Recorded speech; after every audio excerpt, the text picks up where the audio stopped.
Астана, Алматы. Назипа Құлжанова. Рон Уизли ортақ подкаст. Жерді сатыңдар, мұнайдың бәрін беріңдер, бізге қытайлар менен орыстарды алып келіңдер. Ой, сен феминистсің, феминистерден бөжай жасау. Феминизм бұл әйелдің таңдау жасауға құқығы туралы ғой. Мен күмәнданам, яғни өмір сүрем. Секс тақырыбын қазақша қозғамай-ақ қойыңдаршы. Әлі басым бос. Отправь мне фото своей киски. Басын изеп шылғи беретін қоғамды ұнатпаймын. Әкем қайтыс болғанда шүкір тастап кетпеген емес. Қолыңа түскен нәрсеменен шапатақ еткізгің келеді. Мен олар үшін жыртылып 30 жыл тәрбиелеп өсірем.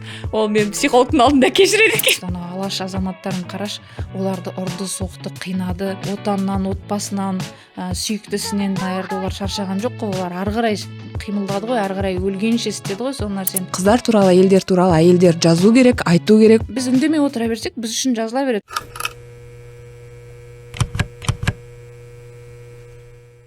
Жақын арада көшіп келдіңіз ғой, Астанаға примерно. 1,5 жыл. Қалай адаптацияңыз әлі бітті ма? Жоқ, вообще менде адаптацияда болған жоқ. Мен Астананың негізі басты хейтер едім ғой. Ұнамайтын маған бұрын. Алматыдан келіп жүргенде мен енді сапарлармен келесің, съемкаларға мынау. Сол кезде ұнамайтын мен. Деп жылап қайтатынмын. Астана енді көрмеймін, келмеймін деп. Бірақ білмеймін, мен қақаған қыста келдім ғой. Қаңтардың 1-інде көшіп келдім мен былтыр 2023-те. И бәрі қорықты, все, қазір бір аптадан кейін қашып кетесің сен. Дым да болған жоқ, мен үйреніп алдым. Бір жағынан оған орта көмектесті. Мен досым осында, олар жан жақтан барлығы и морально, и физически қолдау көрсетті да. Сосын бір күн өкінген жоқпын бұл жаққа келгеніме. Астананың өше артықшылықтары бар ма Алматыға қарағанда? Кеңдігі, ауасы таза, кеңдік. Сосын енді су жаңа ғой, Құдайға шүкір, сол жаңалығы көзді қуантады да. Мен негізі Алматыда жүрген кезде андай кішкене еңсеңді басатын нәрсе бар, но ол неден? Ол ана қаланың генпланын бүлдіріп тастағаннан. Әп-әдемі бұрынғыдан келе жатқан үйлердің барлығын быт-шыттарын шығарып, ана ауылдарда бар ғой, бір қораның үстіне бір қора сала беретінше, жамап ондай соңында андай ұзын барак болып шығатын. Вот Алматыны сондай қылып жүрген. Рон Уизлидің үйі сияқты ма? Андай ғой, вот шын мәнінде бір әп-әдемі үй тұрады, соның жанында дүкен, кафе, андай ешқандай бір эстетикалық несі жоқ, дизайн жоқ, кәдімгідей ойластырылмаған дүниелер сала бергеннен көшеде келе жатқанда өзіңді өте тар сезінесің, қиын сезінесің. Бұл жақта ондай емес, кәдімгідей эстетика өте көп, өзіме қатты ұнайды. Сосын мен бүкіл кофейняларды қазір жатқа білемін ал Астанадағы. Ұнайды, күшті. Мысалы, съемка болып жатса, Астана мен Алматының арасында, ол да енді атмосфераға не береді ғой? Әрине. Қандай айырмашылық сезесіз өзіңіз былай түсіріп жатқанда? О жақта локацияға бай енді. Жаңағы Табиғи жағынан. Табиғат жағынан болсын, үйлер жағынан болсын. Енді о жақта үйдің түр-түрі бар ғой. Жаңағы ескі үй керек па, жаңа үй керек па, барлығы бар да. Бізде андай ғой, съемка тілімен айтсақ, не освоенный да. О жақта уже бәрі освоенный. Режиссерлар, операторлар, художник-постановщиктар олардың бәрі білет, қайда не бар екен. Сондықтан о жақта жаңағы тезірек, оңайырақ деген сияқты, арзанырақ. О жақта даже квартираны беретіндердің өзі, мысалы съемкаға квартира беретіндердің өзі үйреніп алған. Сендерге осындай ақша, съемкадан кейін осындай болу керек, кәдімгідей прайсы бар, жаңағы нелері бар деген сияқты. Бұл жақта ондай әзірге жоқ, енді аздау. Бірақ біртін келеді ғой, енді келіп жатыр оның бәрі. Маған сіз енді білмейсіз ғой бұл нәрсені, бірақ бұл подкастты бастап жатқан кезде үлкен андай сомнение ұстап жүрдім да, өзім керек па, керек емес па, оны кім тыңдайды, ертең ешкім тыңдамай қойса, 3 просмотр болып, біреу мен, біреу мамам деген сияқты сондай подкаст болып жатса не істеймін деп. Сосын сіздің бір подкастыңыздан, интервьюңыздан көрдім, айтып жатқаныңызды, әйелдер туралы, қыздар туралы, әйелдер жазу керек, айту керек, өздерінің эмоцияларын білдіру керек, как будто анау робот сияқты емес, біздің де сезімдеріміз бар, армандарымыз бар деген сияқты. Сосын бір жағынан сол да андай бір толчок болды да бізге. Бірақ былай қарасаң, осы риториканың әлі күнге дейін бар болуының өзі анандай бір түрлі дүние сияқты да. Неге біз әлі әйелдердің адам екендігін біз дәлелдеуіміз керек сияқты да. Сіз де осы жұмысыңызда көп енді көп сын емес, бірақ біраз сынайсыз ғой әйелдердің медиадағы көрінісін.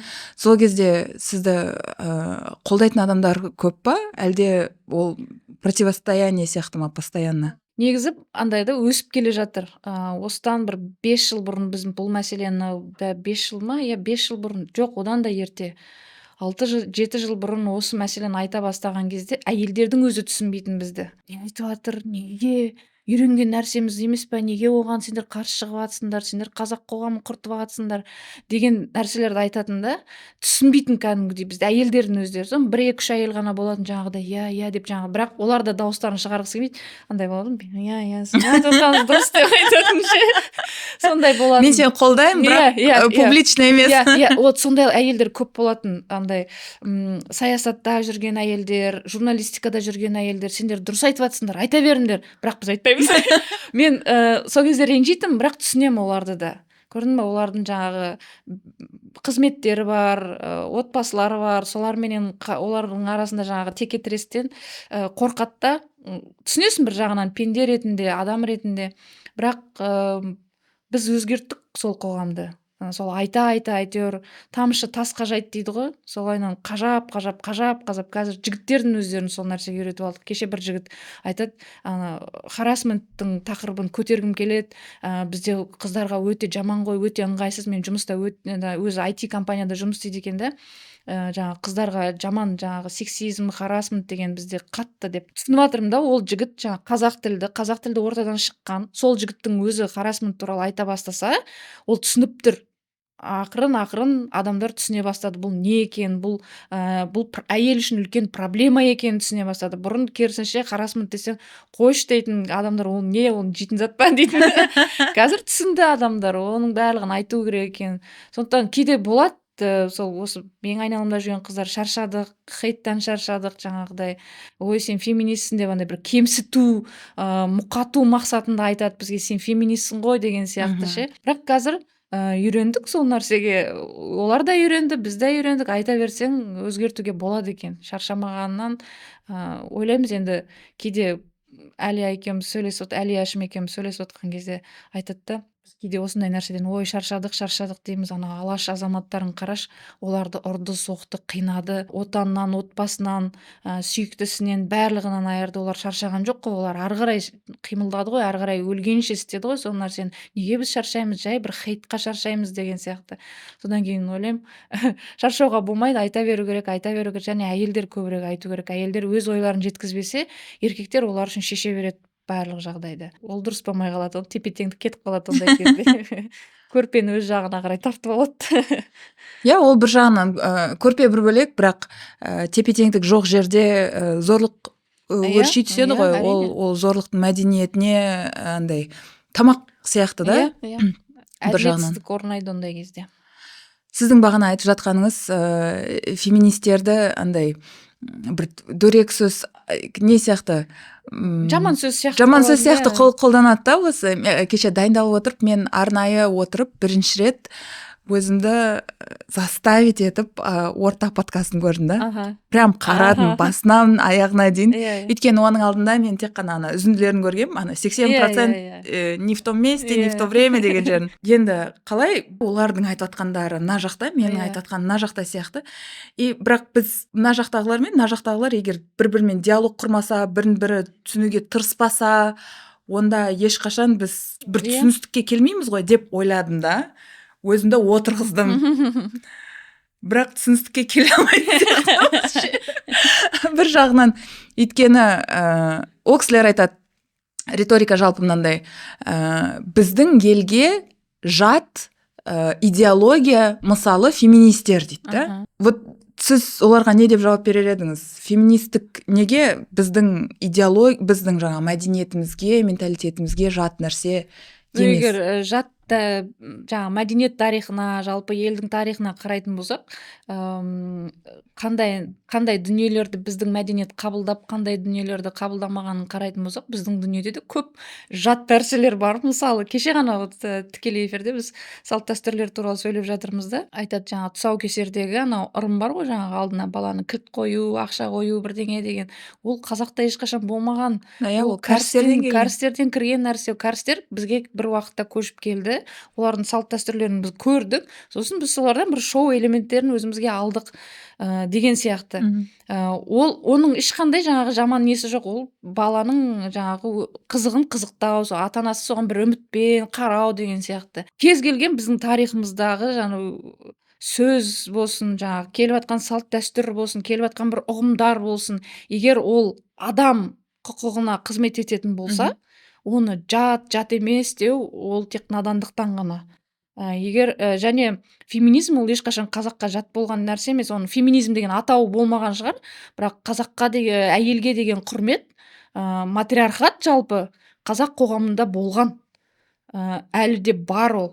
Бірақ өкінішке қарай жаңағыдай, қалай деп айтсам екен, бір өзгерістерге ұшыраған сол исламның келуіменен, исламның және өте дұрыс емес нұсқаларының келуіменен өзгерген. Әйтпесе қазақ қоғамында мен мынандай нәрсені қараңызшы, мысалы былтыр маленькие женщины спектаклін көріп отырған кезде ойлаймын да, Калет деген бір фильмдерді көрген кезде, оларда сосын большие глаза, мысалы әйел адам жалпы шығармашылықпен айналыса алмаған, сурет сала алмаған, кітап жаза алмаған, олар не жазады дейсің деп оларды сатуға, жаңағы олар атын өзгертіп, аттарын жаңағы еркектің атын қойып сонымен сатуға мәжбүр болған деген сияқты күнкөріс үшін қазақ қоғамында ондай ешқашан болмаған. Қазақ қоғамында әйелдер шығармашылықпен айналысқан, әнін шығарған, айтысқа қатысқан, жаңағы тұрмыстық деңгейде бір шектеулер болды, бірақ шығармашылықта ешқашан шектеу болмаған.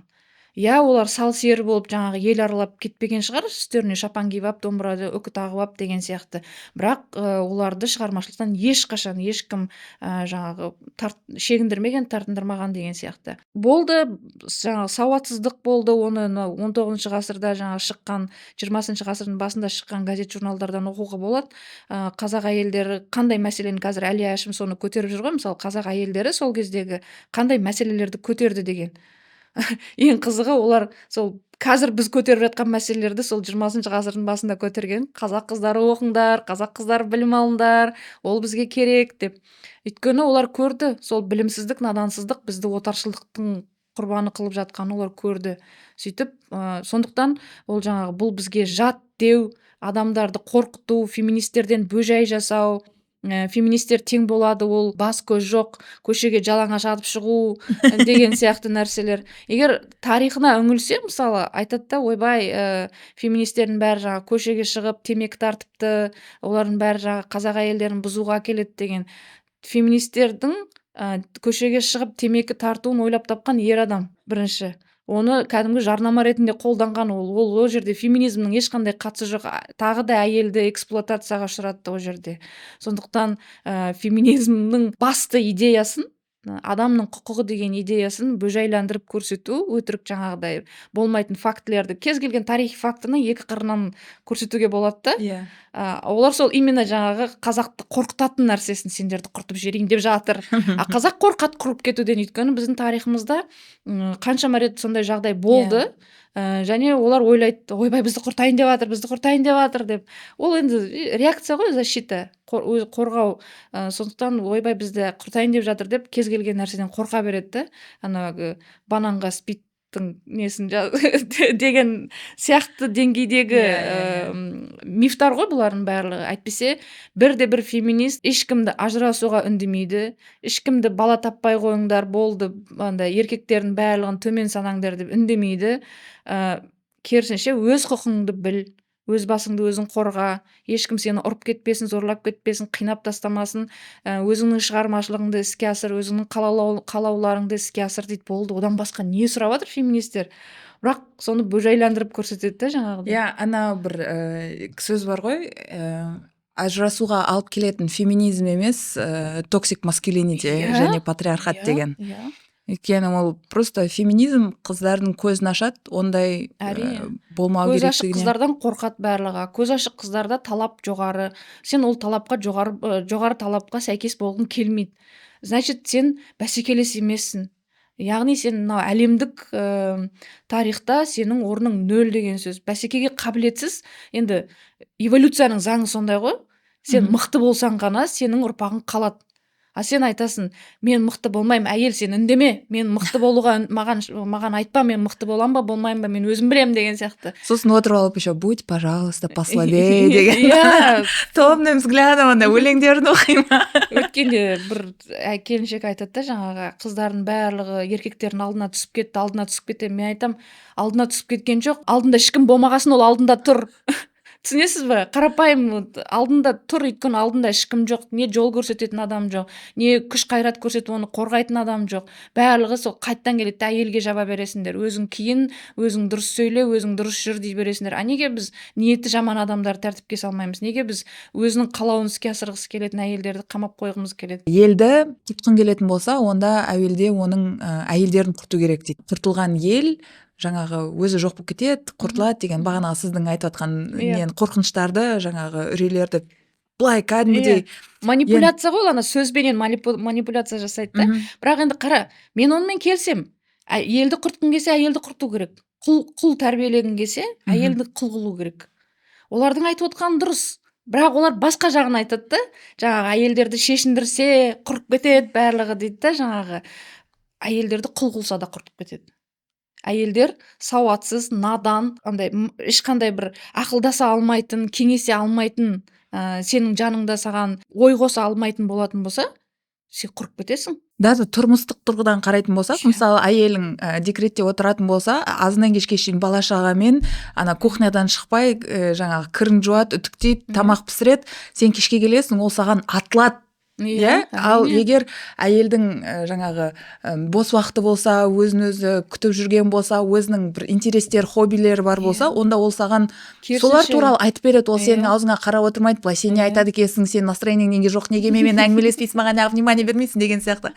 Көп қой ондай нәрселер. Содан да байқауға болады да, бірақ оны зерттеулерден де байқауға болады. Мысалы, әйелдердің білімі неғұрлым жоғары болса, жоғары болған елдерде соғұрлым жаңағы жасөспірімдік емес, балалардың өлім жітімі азая түседі. Әрине. Және білімі жаңағы әйелдерге білім көбірек берілетін елдерде тіпті мына демократиялық институттардың да деңгейі жоғары болады. Адалырақ, әділірек, тазарақ болады. Сол нәрсені түсінбейді да бізде. Яғни жаңағы құртылған әйелдер туралы әйелдерден басталады екен, әйелдердің білімімен және олардың бостандығымен. Айтып отырмын ғой, сол кез келген фактіні екі жағынан қарап, кез келген фактіні бөжай қылып шығаруға болады.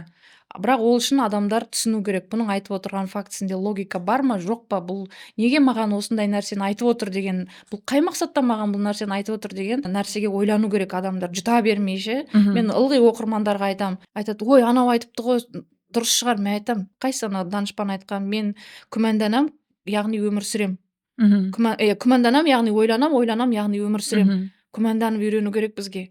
Біз ана барлығын қабылдап, анау айтса дұрыс, мынау айтса дұрыс деген, менің айтуымда да мен де мүмкін бір нәрсеге жаңағы тартып отқан шығармын сіздер. Сондықтан күмәнданып сұрақ қойып үйрену керек те. Бұл не үшін айтып отыр бұл нәрсені? Бұның өзінің бэкграунды қандай деген нәрселерге жауап бере алу керек. Бірақ енді өкінішке қарай бізде олай сұрақ қоятын адамдар өте аз. Аз болғандықтан массаға сондай ақпараттар тарап кетеді. Сосын бір жағынан жаңағыдай енді медиа жүгенсіз ғой қазір былай қарап тұрсаңшы. Сондықтан қиындау, қайсы ақ, қайсы дұрыс екенін айта алмайсың. Сосын адамдар оның бәрін қорытып отыруға шамалар келмейді. Соңғы біреуің айта салыңдаршы, осы қайсы дұрыс деп сондай жаңағы айтады да. Сосын микрофон кімде бар, солар көбірек айғайлайды, солар көбірек шулайды деген сол ғой мен айтып отқаным. Сол үшін біз шулаймыз. Сондықтан әйелдер көбірек айту керек, әйелдер айту керек. Не сезіп жатырмын, не қалап жатырмын, сендердің осы маған арнап қойған заңдарың, ережелерің, шарттарыңда менің жағдайым қандай болып жатыр, мен не ойлаймын. Біз үндемей отыра берсек, біз үшін жазыла береді. Мысалы, мынау 20 ғасырда жазылған әдебиеттің барлығы арасында бір-екі әйел ғана бар. Фариза Оңғарсынова, Алтынша Жаганова сияқты бір жаңағы кім Ақұштап, олардың өзі бертін оған дейінгілерінде мысалы әйел адам мүлде жоқ. Сосын еркектер олар туралы жазады. Олар өзінің биіктігінен жазады, өзінің деңгейінен ғана жазады. А біз оларға сосын ренжиміз. Сендер біздің сезімдерімізді неғып түсінбейсіңдер, біздің сезімдерімізді неғып жазбайсыңдар деп. Әйелдер жазу керек оны. Әйелдер айту керек. Біз осылай сеземіз, біз осылай ойлаймыз. Біз мысалы су болса, суға сен физикалық жаңағы зат ретінде қарайсың, а мен оған сезім қосам. деген нәрселерді әйелдер өздері айту керек.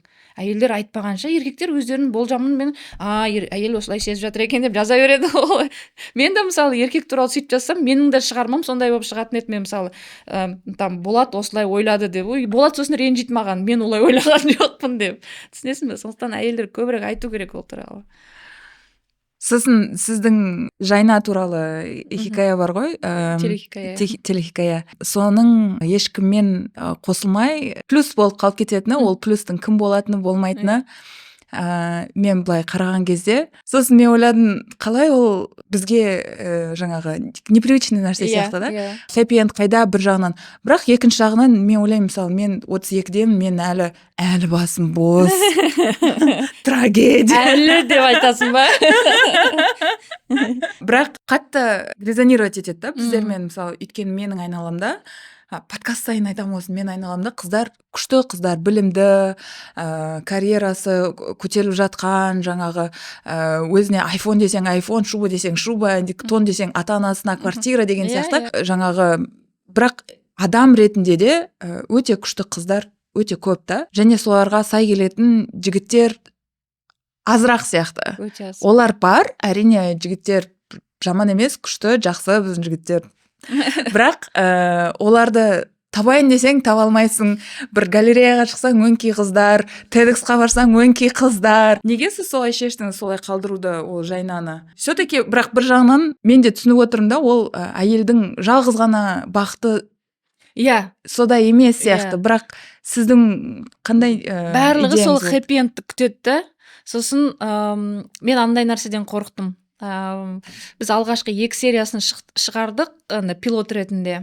Сосын маған көп комментарийлар келді. Біз қазір сезіп тұрмыз дейді, менің оқырмандарым, менің жапырақтарым өте сауатты, жаңа киноны қатты талдайтын қыздар мен жігіттерді. Соны бір қыз айтты да, примерно біліп тұрмын, соңында бүкіл жігіттермен жүреді да, ең соңынан Ақбергенге қосайын деп тұрсыздар ғой сіздер дейді да. Өйткені ол қасында жаңағы өте лояльный, жаңағы айтқан бәрін тыңдап, қасында жүреді Ақберген. Сосын френдзонадан соны шығарып, сосын жаңағы соны қосайын деп тұрсыздар ғой дейді. Сол кезде басында сондай жоспар болған әуелде, әйтеуір біреуге қосылу керек қой деген сияқты нәрселер болды. Мен ойладым, жоқ, ол өзімен тең бір жігіт, бір бизнесмен біреуді тауып алады да, сонымен екеуінде күшті махаббат болады деп ойлағам. Бірақ жаңағы келе жатырмыз, и комментарийларды оқып жатырмыз, и түсініп жатырмын. Барлығы сол әйтеуір бір еркектің қасында бұл болу керек. Әйтпесе бұл толық адам емес. Ана Жайна бар, оның бойында сұлулық десең сұлулық бар, еркіндік десең еркіндік бар, ақша десең ақша бар. Егер қазіргі жаңағы бір нелерменен есептейтін болсақ, барлығы бар. Ми десе ми бар, жаңағы сөз десе сөз бар. Бірақ барлығы оның бір мозаикасы жетпей тұр ана жерде барлығы үшін да. Соны біздің басты кейіпкердің өзі де сол жанталасып, жаңағы шешем айтты деп іздей береді. Біресе анамен кездеседі, біресе мынамен кездеседі. Мынау вариант шығар деп ана өзінің жүрегін тыңдамайды, таза миды ғана тыңдай бастады да. Сосын ең соңында ойладым, жоқ, бұл ешкіммен қалмау керек. Бұл орысша айтқан кезде созревать еткен жоқ әлі. Бұл өзінің құндылығын түсініп тұрған жоқ. Өзінің құндылығын түсінбеген әйел, ол ешкімнің құндылығын түсінбейді. Сол жаңағы өзің айтқандай, менің айналамда өте көп 30-дан асқан, бірақ әлі тұрмыс құрмаған, жалпы тұрмыс құру туралы ойлары әлі пісіп жетілмеген қыздар өте көп. И барлығы 30-дан асқаннан кейін ғана айта бастады. Отбасы деген ол мүлде басқа нәрсе екен ғой. Біздің ана әке-шешелерімізден көріп өскен отбасының нұсқалары, олардың қарым-қатынастары бізге ұнамайды екен ғой. Қазір олар отбасы болуға дайын. Осыдан 10-15 жыл бұрын, жаңағы бір 5 жыл бұрын, жаңағы 25-те, 27-те тұрмысқа шығатын болса, олар қатты өкінер ме еді, ажырасар ме еді. Ал қазір олар дайын, саналы түрде өздерін қабылдап, бүкіл кемшіліктерімен, плюстарымен, минустарымен, және отбасыдан не күтетінін біледі да. Серігінен, қасындағы жарынан не күтетінін біледі. Нақты біледі. Қоғамның талаптарын күтпейді одан. Сен күйеуің андай болу керек, сен күйеуің мындай болу керек, сен әйел ретінде мындай болу керексің. Өзінікін біледі да, өзінің идеясын. Сондықтан басты идея сондай болды. Жайна ол кезде 27-де әлі жас, ол әлі ойлану керек, әлі өзін қабылдап үйрену керек. Ол өйткені кейіпкер жаңағы Библиясында біз жазған кезде ол өте инфантильді, барлық жетістіктерге жеткен үздік қыз, бірақ инфантильный әлі біреулердің идеясының соңында кетіп қала береді қайта. Өйткені ана біресе жаңағы біз харасменттің да ол жерде түрін көрсетуге тырыстық, қандай харасмент болатынын, ол нәрсе харасмент екенін айтуға тырыстық та мысалы. Сосын жаңағыдай біресе класстасымен кетіп қалады, біресе жаңағы көшеде кездескен бір психологпен кетіп қалады. Соңында ол мінсіз адам іздеймін деп жүрген кезде өзінің мінсіз емес екенін де түсінді да, мен әлі дайын емес екенмін деп, соны лифтіде жалғыз қалдырдық қой. И бәрінде жаңағы көп қыздар, жаңағы сауатты қыздардың бәрі айтты, дұрыс болды, оның ешкімге қосылмағаны. Ақбергенмен бет ашысып кәдімгідей сөйлесті. Ақберген, бізде көп жігіттер сондай көп, Ақбергеннің образы сол өзімнің айналамдағы жігіттерден шықты ше, андай сенің жаныңда жүреді, френдзонада ше, кәдімгідей күтіп жүреді. Иә, сенің айтқаның бәрін істейді, жаңағы сен десе жанын береді, бірақ мысық тілеумен жүреді да. Бұл әйтеуір бір күні біреуге, ешкімге тимейді, сосын мен қасында болам, сол кезде сосын маған тиеді дейді да, амалыңның жоқтығынан тиесің деп ше. Сондай жігіттер айналамызда өте көп, жаңағы мысық тілеумен жүретін ше. Ондай шын жақсы көргеннен емес, шын жаңағы сені қолдағаннан емес, мысық тілеумен жүреді. Әйтеуір бір күні сен қаласың, ешкімге керек болмай, сол кезде маған келесің дейтін да. Өкінішті сондай жігіттердің өздеріне сенбей, өздерінің бақыттарын іздемей, солайынан сол біреудің жанында салпақтап жүре беретін. Ұнамайды маған ондай жігіттер. И сол кезде барлығын комментарийді кейін оқыдым, мен біраз жыл өткеннен кейін оқыдым, сериалдан кейін. Сол кезде бәрі Ақбергенге қоса салу керек еді. Именно соны жазғандардың бәрі жігіттер ғой. Ақбергенге қоса салу керек еді. Ақберген жүрді ғой жанында, одан артық кім керек оған деген сияқты нәрселерді. И өкінішті солайынан ойлайтындары. Бірақ қазір самооценкалары менен жұмыс істеп жатқан жігіттер өте көп, маған ұнайды солар. Андай өздерін бағалай алатын, бағалайтын адам бағалайды. Айналасын, өзін бағалайтын адам айналасын бағалай алады. Өзі жаралы адам айналасын тек жаралай береді. Сондықтан жаңағы тұтас өсу керек, тұлға ретінде өсу керек та. Мен жасым 25-ке келді, болды, үйленемін деген менен шешім қабылдауға болмайды. Мен қазір TikTokта біраз жігіттерді оқимын. Жақсы контенттер жасап қояды, жігіттерге күшті сындар айтады кәдімгідей. Сол бағана ғана осында келе жатқан кезде бір жігіт жазып қойыпты. Мамам үйленсін деп, үйлен деп айтты, папам үйлен деп айтты, немере керек, шөбере керек деп, үйленбеңдер жігіттер деп кәдімгідей күшті жазып тастаған да. И комментарийда бәрі, иә, негізі дұрыс, өкінем әлі деп айтатын адамдар да бар. Содан қарап мен ойлаймын, біз қоғамды бәрібір санасын өзгертіп жатырмыз, жігіттер де тартылып жатыр. Айтады ғой, лень двигатель прогресса деп ше. Сол мен ойлаймын, лень емес, әйел двигатель прогресса. Конечно. Әйел бүйтіп шығып отырмаса, әйел әй тартыл маған қарай, әй өс маған қарай демесе, өспей жүре береміз біз. Сосын құл қоғам тәрбиелейміз. Мен ең жек көретін нәрсем жаңағыдай басын изеп шұлғи беретін қоғамды ұнатпаймын. Ол менің басты триггерім деймін ба. Әйелдің жалғыз болғаны, ол әлі күнге дейін трагедия сияқты біз қабылдайтынымыз да өзі да біртүрлі нәрсе да. Өйткені мысалы 20 жастағы әйел мен ер жігіттің жаңағы нарықтағы дейікші құндылығы шамамен бірдей болады. Сосын өсе келе ол 25-тен асады, 27-тен асады, 30-дан асады, әйелдің құндылығы төмендей бастайды, ер жігіттің құндылығы өсе бастайтын сияқты. Өйткені 30-дан кейін уже я болмаса компьютерный клубта отыратын жігіт болады, болмаса уже ажырасатындарды күтіп отырады. Иә, ол рас, бірақ ол құндылықтардың өсуіменен жаңағы төмендеуі әйелдердің банально репродукцияға байланысты ғой. Банально, былай қарап тұрсаң. Яғни туа алу қасиетіне байланысты да. Яғни сен адам іздемейсің, сен өмірлік серіктес, жар іздемейсің, сенің жаңағы бір инкубатор іздейсің да. И, конечно, жас әйелдің жатыры, конечно, ол ыңғайлы, саған тез туады деген сияқты. Үлкен деп әйел тумайды. Ол жаңағы таңдауға байланысты. Әйел егер өзін инкубатор сезінгісі келсе, 30-ға дейін пытырлап туып тастауға болады. Егер тұлға ретінде сезінгісі келсе, онда саналы түрде тууға болады. Мен мысалы 31-де босандым, бір күнде өкінген жоқ мен 31-де босанғаныма, мысалы. Бір сағатта өкінген жоқпын, не то что күн. Ол да бірақ үлкен дилемма ғой, былай қарап отырсаң. Мен де бір жағынан ойлайтын едім, бұрын тупой кезінде 20, 21, 22 жасымда тиіп кету керек еді. Қазір уже андай жас қосылған сайын бір нәрсе шұқылап іздей беретін сияқтысың еркектерден. Андай сен білімің басқа, сенің көзқарастарың басқа, сен гомофобсың, сен анындайсың, сен сексистсің деп. И уже андай қалмаған сияқты да, андай жігіттер как будто бір жағынан сондай сияқты да, бірақ бір жағынан өзің көзқарастарың бірдей, бір жаққа қарайтын, бірге өскің келетін адам қасында болғанға не жетсін деймін да, бір жағынан. И сол екі не менде көзқарас өзім ішінде конфликт та, бір-бірімен патыр-пұтыр қылысады. Жалғыз сенде емес, ол қаншама қыздардың барлығында сондай конфликт. Менен сұраған кезде мен айтам, сен кімге ұнағың келеді ең соңында? Қоғамға сенен бір нәрсе күтетін жоқ, ең соңында өзіңе ұнағың келе ма? Және өзіңе ұнау үшін саған қандай талаптар керек? Егер сен 5 жылдан кейін менің бала шағам болмайтын болса, жанымда күйеуім болмайтын болса, мен өзіме ұнамаймын десем, онда тұрмысқа шық. Онда кез келген саған қолын ұсынған адамның етегінен ұстай да жүре бер. Ал егер 5 жылдан кейін мен бұл жаңағы шешіміме өкінетін сияқтымын, мен әлі қалыптасқан жоқпын, мен әлі дұрыс жаңағы өзім тұлға ретінде өскен жоқпын дейтін болсаң, онда ойлан деп айтам. Мысалы, кейбір қыздар болады ерте пісетін, кәдімгідей жоқ, мен дайынмын деп. Мен дайынмын дейтін, без проблем. Біздің курста 300 қыз оқыдық, мысалы, филфакта. Сонда кейбір қыздар болатын, жай барып келіп жүретін сабаққа. Кейін солармен кездесем, кәдімгідей күшті ана болып отыр да. Өте әдемі, жаңағы күйеуінің қасында майысып, жаңағы үйдің жұмыстарын, тірліктерін істеп, мен оларға қарасам ішім пысады. Маған олардың өмірлері қызық емес, олардың жаңағы айналысып жатқан тірліктері, бірақ өздеріне қызық. Мен көздерінен от көремін ол қыздардың. Сосын ойлаймын, бақытын тапты, орнын тапты, миссиясын тапты, одан артық не керек?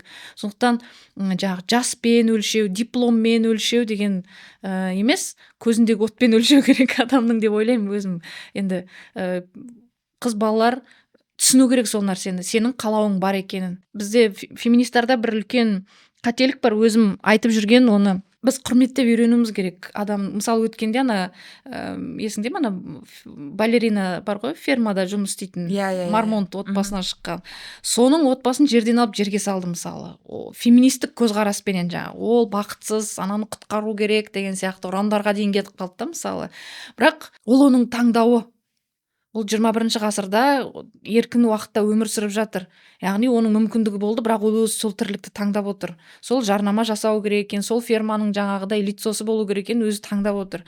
Оған біз неге араласамыз? Сосын біздің риторикамыз андай да, үйде жаңағы қамалып отыра бермей, сыртқа шығыңдар деген сияқты. Үйде қамалып отырған ұнайтын әйелдер бар, мысалы. Олардың сыртқа шыққысы келетін қыздардың құқығын қорғаймыз деп, үйде отырған қыздардың құқықтарын, олардың қалауларын төмен санауға, құнсыздандыруға болмайды. Біз сол нәрсені түсінуіміз керек та. Шын, мен айналамда кәдімгідей қыз келіншектер бар, сол нәрсені жақсы көретін. Мен түсінбеймін оларды, бірақ олар соны жақсы көреді. Олар мені түсінбейді, бірақ олар маған айтпайды, сен ойбай, сен отыр тыныш үйде деп айтпайды ешқайсысы ше. Кәдімгідей бір досым бар, Қарағандыда тұрады, сол мысалы осылай ас үйінде шай ішіп отырмыз барлығымыз. И оған бар ғой, ұсақ түйек жұмыс, бір салфетканың дұрыс орнында болуы, жаңағы тамақтың ыстық күйінде келуі, адамдардың дұрыс отыруы, сол процесс оған ұнайды. Маған ол процесс ұнамайды, мысалы, бірақ мен оның көзінен сол рахатты көріп отырмын. Сосын жаңағыдай күйеуінің бір жаным, сен мынандайсың ба, орамалың ана жерде тұр, жейдең мына жерде тұр деген сияқты. Мысалы, мен айтар едім, немене мүгедек па деп жаңағы айтар едім да, оған сол процесс ұнайды. Ол сол нәрсені жақсы көреді, ол содан ләззат алып отыр, балаларын бірге сабақ жасағаннан ләззат алып отыр деген сияқты. Сондықтан оларды құнсыздандыруға болмайды. Үйде отырғандардың барлығы олар сауатсыз, олар надандар, олар жаңағы феминизм деген не екенін білмейді деп құнсыздандырып тастауға болмайды.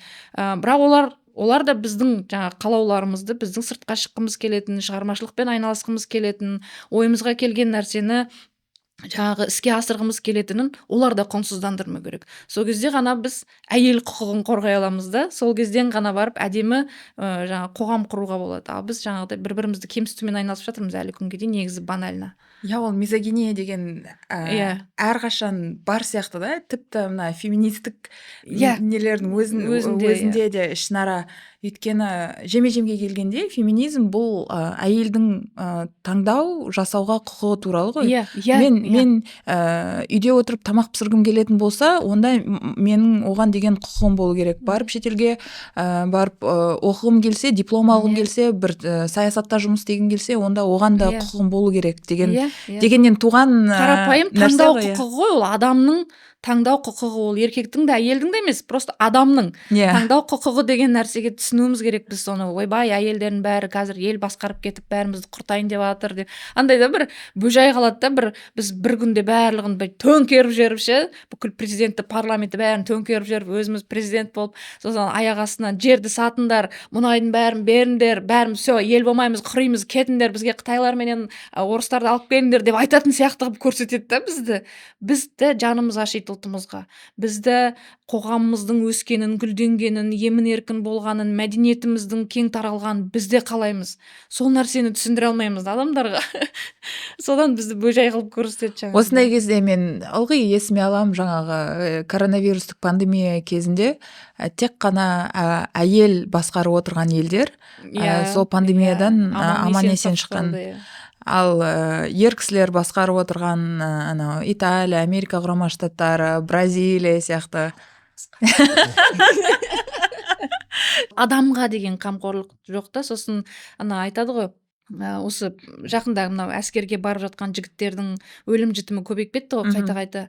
Сол кезде ұнады маған бір әйелдің посты, айтады да, сендер бізге бала тап дейсіңдер, мысалы біз ет жүрегімізден алып ішімізден шығарып ол баланы жібереміз сендерге, сендер өлтіріп жатсыңдар ол баланы. Сонда соғыс еркектерге керек, әйелдерге керек емес деген риторикамен айтып жатыр да. И шын мәнінде, егер ойлаймын да, арманымызда баяғыда бір анекдот бар еді ғой, егер әйелдер ғана, таза әйелдер ғана президент болса, екі ел соғыспайтын еді, бір-біріне өкпелеп теріс қарап отыратын еді. Сол сияқты біздің максимумымыз сол ғой. Біз жаңағыдай соғысқа жаралмағанбыз, біз керісінше өмір беруге жаралғанбыз, біз керісінше өмірді ұлықтауға, адамның өмірін құрметтеуге жаралғанбыз. Еркектер жаңағыдай сол арсың-гүрсің төбелес. Бір жағынан сол бір-біріне теріс қарап отыратын еді, бірақ екінші жағынан былай қарайтын болсаң, мысалы переговорларда тіпті жаңағы бір отбасының деңгейінде кім переговорщик главный, кімге айтасың, мама мен дискотекаға барам деп, оны сосын папаңа былай жеткізіп беретін ең күшті дипломаттар бәрібір әйелдерден шығады. Ол жаңағы ондай дағдылар әйелдердің бойында көбірек бар сияқты. Енді қарапайым эмпатпыз ғой біз, енді әйелдердің кейбір жаңағы айтады ғой, ой, әйелдер эмоциональный, драма куин, анау мынау, бірақ ол да біздің күшіміз ғой. Мысалы біз адамдарды түсіне аламыз, басқа адамның не сезініп отырғанын түсінеміз. Эмпатияны жаман қылып көрсетудің қажеті жоқ. Эмпатия өте қазіргі кезде, әсіресе 21 ғасырда өте қажет қасиеттердің біреуі. Эмпатия жағынан әйелдер басымырақ екенін мойындауымыз керек. Әйелдердің стерва, эмоциональный бір нәрсе, енді айтатын ауыр сөздер көп қой, еркек жоқ, сол үшін осындай дейтін. Ол әйелдерге ғана олай айтылады да, бірақ мысалы ер кісілерге ешкім ешқашан айтпайды, ты слишком эмоциональный. Ол просто строгий начальник, или он очень страстно верит в эту идею деген сияқты да. Андай әйелдер мен еркектер туралы жұмыс кеңістігінде описаниялар әртүрлі, біз қолданатын көзқарастарымыз да әртүрлі. Но оның барлығы ол қоғамға, массаға сіңген стереотиптер ғана. Негізі настоящий нағыз мамандар бар ғой, мысалы HR мен айналысатын мамандар. Мен өте қатты таңғалдым, бір HR мамамен, шетелдік HR мамамен сөйлесіп қалып, сонда айтқам ғой, енді HR қызметінен қызықтым да, олар қалай таңдайды, ол үлкен компанияда жұмыс істейді. Сосын жаңағы өздерінің бір лайфхактарын айтып жатыр да, біз мысалы адамдардың осындайына қараймыз, мынасына қараймыз, мысалы деп жаңа әуелі резюмесіне қараймыз, сосын өзіне қараймыз, оның сөзіне қараймыз деген сияқты. Сосын мынау топ менеджерларды алатын кезде компанияға, оларда үлкен пунктінің біреуі басшының партнеры болуына қарайды екен. Яғни сексуалды өмірі болуына, ол еркек болсын, ол әйел болсын. Өйткені айтады, еркек мысалы жаңағы сексуалды жағынан толық қамтамасыз етілмеген еркекте әйел де басшы бола алмайды дейді. Яғни ол жерде тек қана ойбай әйел ғана оған міндетті түрде партнер керек, ол міндетті түрде тұрақты секс болу керек, содан ғана басшы болады деп тұрған жоқ, еркекке де әйелге керек деп тұр.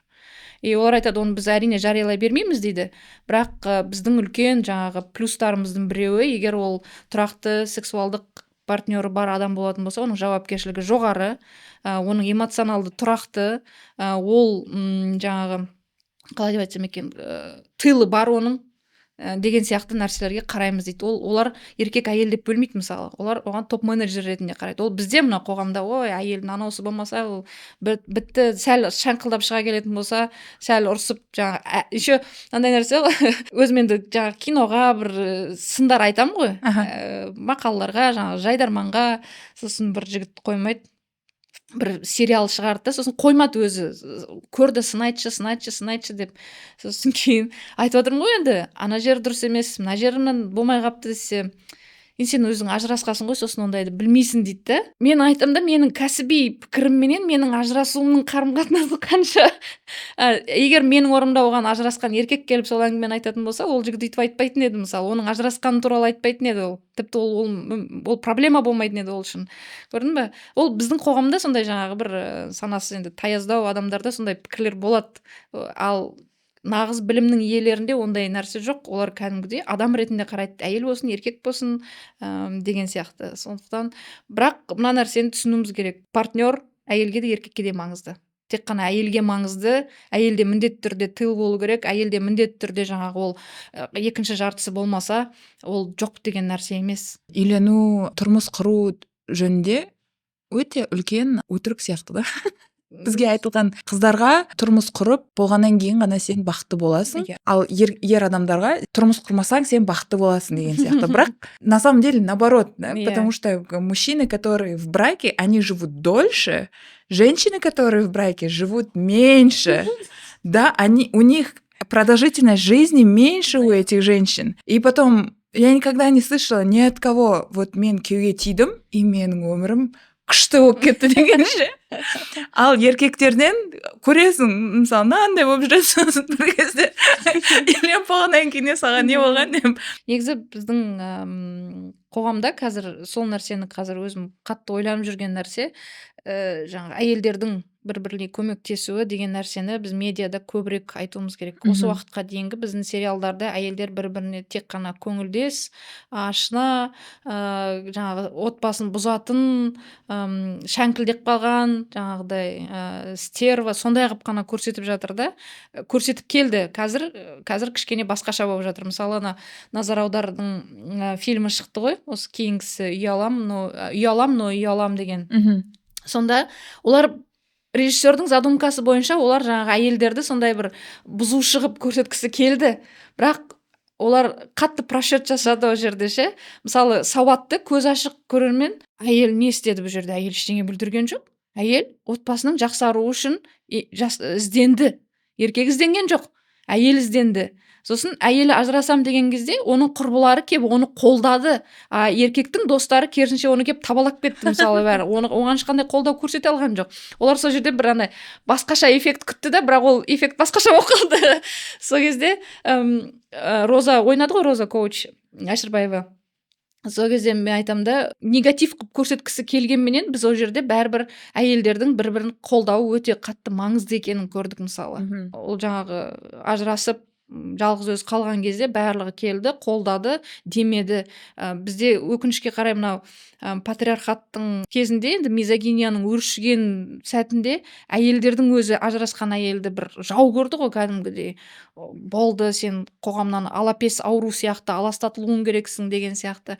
Бірақ қазір керісінше, әйелдер керісінше өте қатты қолдайды. Мен тиктокта жастарды оқимын, мен кәдімгідей күлем бір жағынан, бірақ риза боламын. Кәдімгі айтады қыздарға, қалай дейді, тұрмысқа шыққан қыз келіншектер әлі жаңағы тұрмысқа шықпаған қыздарға қандай кеңес айтасыздар дейді да. Бір екеуі солай жаңа айтады, шықпа, ойбай, не, бірақ астында кәдімгідей жазады, әуелі өзің толысып ал, үйің болсын, баратын жерің болсын. Өйткені енді біздің өкінішке қарай мынау құрылымда солай ғой, мысалы қыз өз үйінде қонақ, күйеуінің үйіне барса ол бөтен үй болып есептеледі. Сәл бірдеңе ұсынамаса бар өзің үйіңе кет деп мысалы айтады деген сияқты. Сол қыз кету керек екен деп қайда кететінін білмей қалады да мысалы. Өзімде өте көп сондай нәрселер болды. Жаңағы ажырасайын десем, немесе жалпы бірдеңеге көңілім толмайтынын айтайын десем, қайда барам мен сосын дейтіндер мысалы. Шын мәнінде қыздар айдалада қалды бір уақытта. Қазір Құдайға шүкір қыздарда ақыл бар, барлығы білімді, әбден толысып, білісіп алмағанша отбасын құрмауға тырысады. Өйткені тағы да бұл жерде олар өздері сияқты жаралы адамдарды дүниеге әкелгісі келмейді. Өйткені екі адам ажырасқан кезде әйелге де еркекке де біреуіне әйел табылады, біреуіне еркек табылады, без проблем. Бала қиналады да ол жерде. Екі ортада бала қалады. Ол еще бір бала, екі бала болса жарайды дейсің ғой, әйтеуір бірдеңе қылып асырап алармыз деп. Бірақ 4 баламен, 5 баламен қиналып ажырасып кетіп жатқан әйелдер бар. Әйелдердің өз еркімен ажырасып жатқан жоқ, тастап кетіп жатқандар қаншама мысалы. Сондай кезде ойлану керек. Қыз балаларға, әйелдерге ойлану керек. Ертең мен бұл партнерыма мен толықтай сене алам ба? Ертең менімен ажырастым екен деп балаларымен ажырасып кетпей ма? Бұл деген нәрсені ойлану керек. Ол жағынан әйелдер көбірек ойланады. Бізде өкінішке қарай еркектер андай көрінген жерге тұқым шашып жүре береді. Ана әйелден 1 бала, ана әйелден 2 бала, соған өздері мәз болады. Еще мен ана жерде ұрпағым бар, сен ұрпағың жоқ. Сен просто жаралы адамдарды дүниеге алып келдің. Өзің жарты бассың, еще жарты бас адамдарды, жарты жүрек адамдарды дүниеге алып келдің. Ол мақтаныш емес, ертең Құдайдың алдында жауап бересің деп Құдаймен қорқытып жатыр деймін. Біздің қоғамда ғана емес қой, жалпы осы бізбен жастылардың как будто үлкен проблемасы сияқты да, әкесіз өскен. Мен мысалы, мен де әкесіз өскен, бірақ менің әкем қайтыс болып кеткен 11 жасында. Андай кешір сөзіңді бөлгеніме, андай әкем қайтыс болғанда шүкір тастап кетпеген емес деген бір анекдот есіме түсті.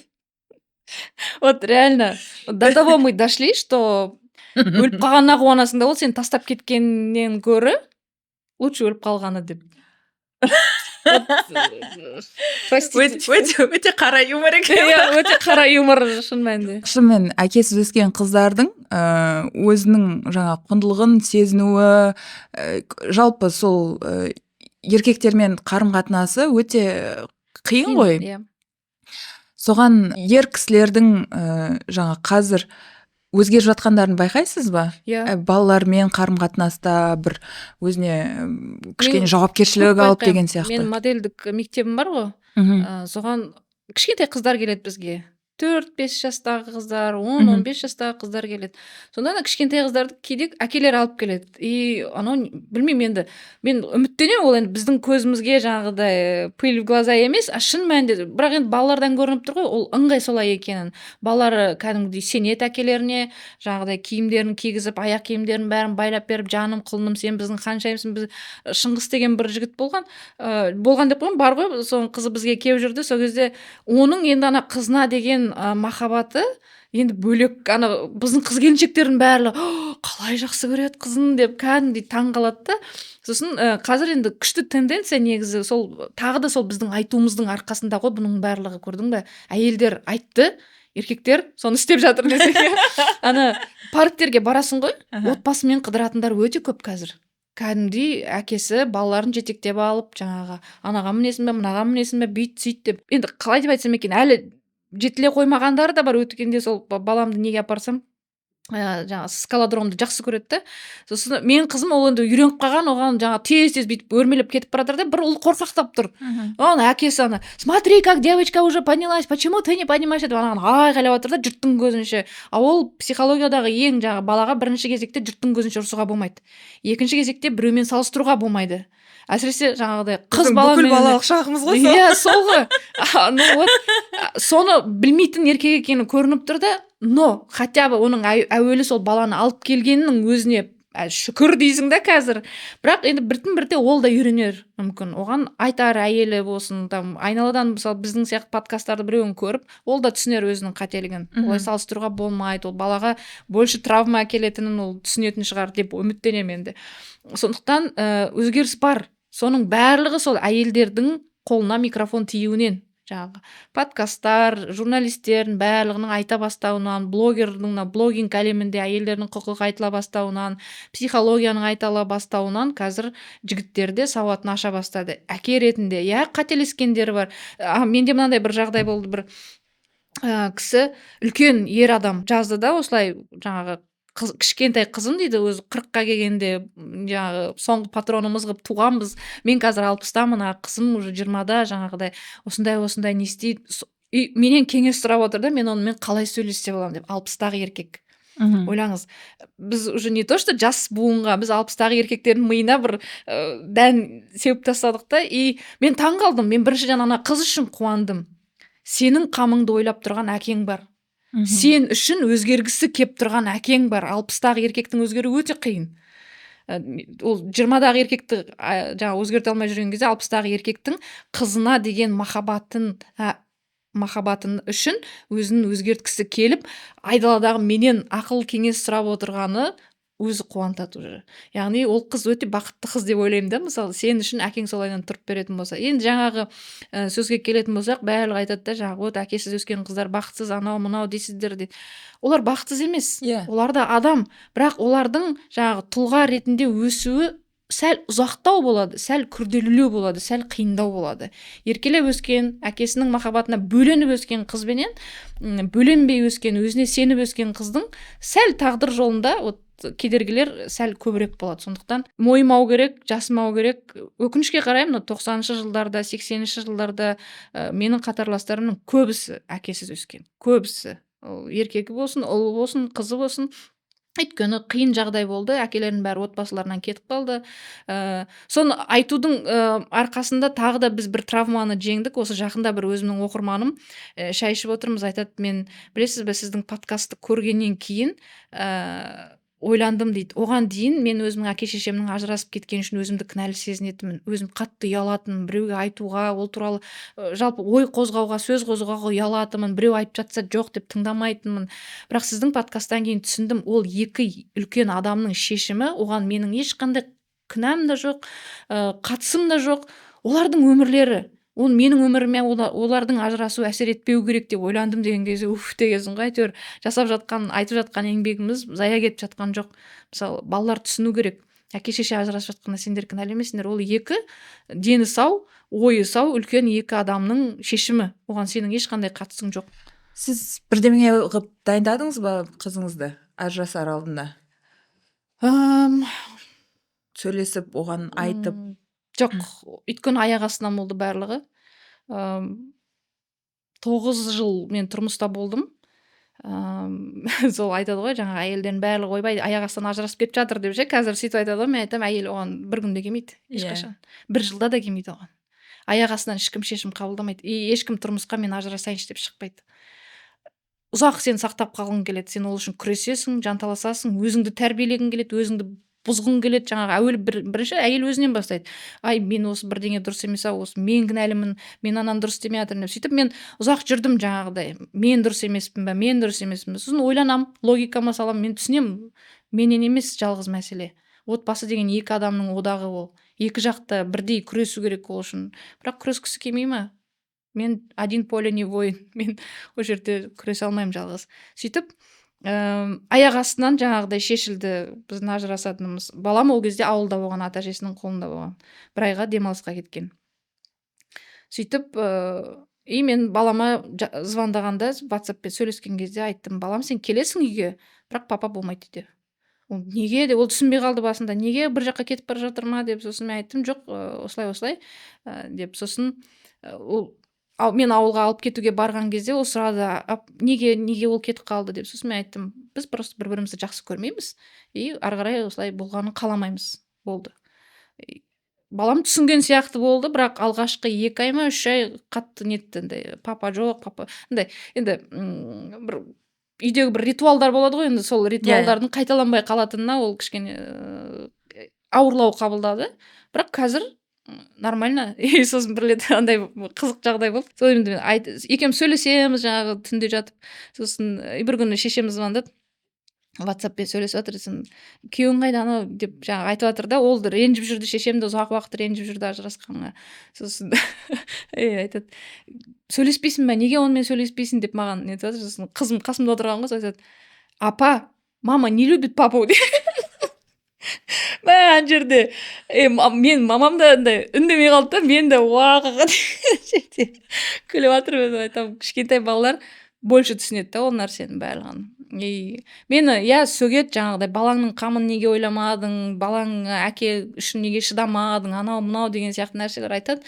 Бірақ мен өзім қалай десем екен, морально сау емес отбасыда өмір сүрдім. Менің жаңағы ата әжем өте жаңағыдай токсик адамдар болды, енді жатқа қара жер хабар бермесін, бірақ әр болмайтын нәрсеге ұрыс шығара салатын, жаңағы бірін құрметтемейтін, бірін сыйламайтын. Әйтеуір баяғыда ол ойлашы, 30-шы жылдары екеуі де жас болды, 40-шы жылдары екеуі де жас, сөйтіп екі жетімсіңдер ғой, екеуін қосыла салыңдар деп екеуін қоса салған, бірін жақсы көрмеген, солайынан олар 50 жыл 60 жыл бірге өмір сүрген, бірін жақсы көрмейтін адамдардың ортасында өстім мен.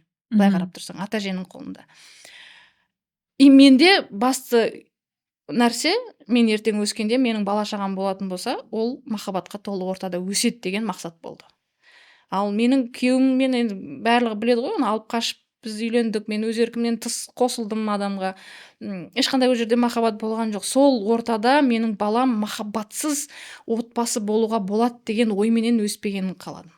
Еркек пен әйел бір-біріне жау емес, олар бірін-бірін толықтыратын, біріне бірі серіктес, олар ылғи қолдарын ұстасып жүру керек, олар сүйісуден, олар бір-біріне деген ыстық махаббатын білдіруден ұялмау керек. Сондай ортада өскенін қаладым да. А егер құрғандай көршілер сияқты келдің ба, шайыңды іш, ана ақша бітіп қалды деп отыратын отбасы. Румейттер сияқты. Ол не үшін керек? Ол фарс. Ол баланың өмірін фарсқа толтырудың қажеті жоқ ешқандай.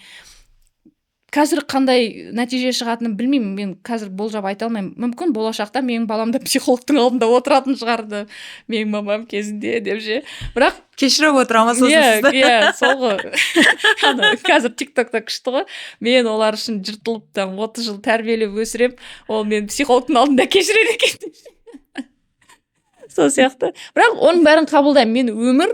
Мен де мысалы қазір түсінем, өзім ана болған кезде, шеше болғанда, әке шешеміз біз үшін барлығын жасады. Сол сәтте қолынан келген бүкіл мүмкіндіктерін жасады. Мен де өзімнің балам үшін дәл осы сәтте менің қолымнан не келіп жатыр, менің тұлғалық ойларым, физикалық дайындықтарым қандай нәрсеге дайын, мен соның барлығын балама жасап жатырмын, мүмкіндігінше.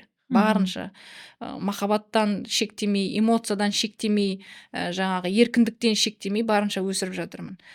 Болашақта қандай құндылықтар баламның бойына сіңіретін енді Құдайдың өзі біледі. Сосын енді жеме-жемге келгенде бақытсыз отбасында өмір сүргенге қарағанда бақытты мамамен өмір сүрген жақсырақ сияқты. Иә, сол ғой. Қайта мысалы андайды күйеуім өте жақсы адам болды, мысалы. Болды деймін ғой, бар ғой.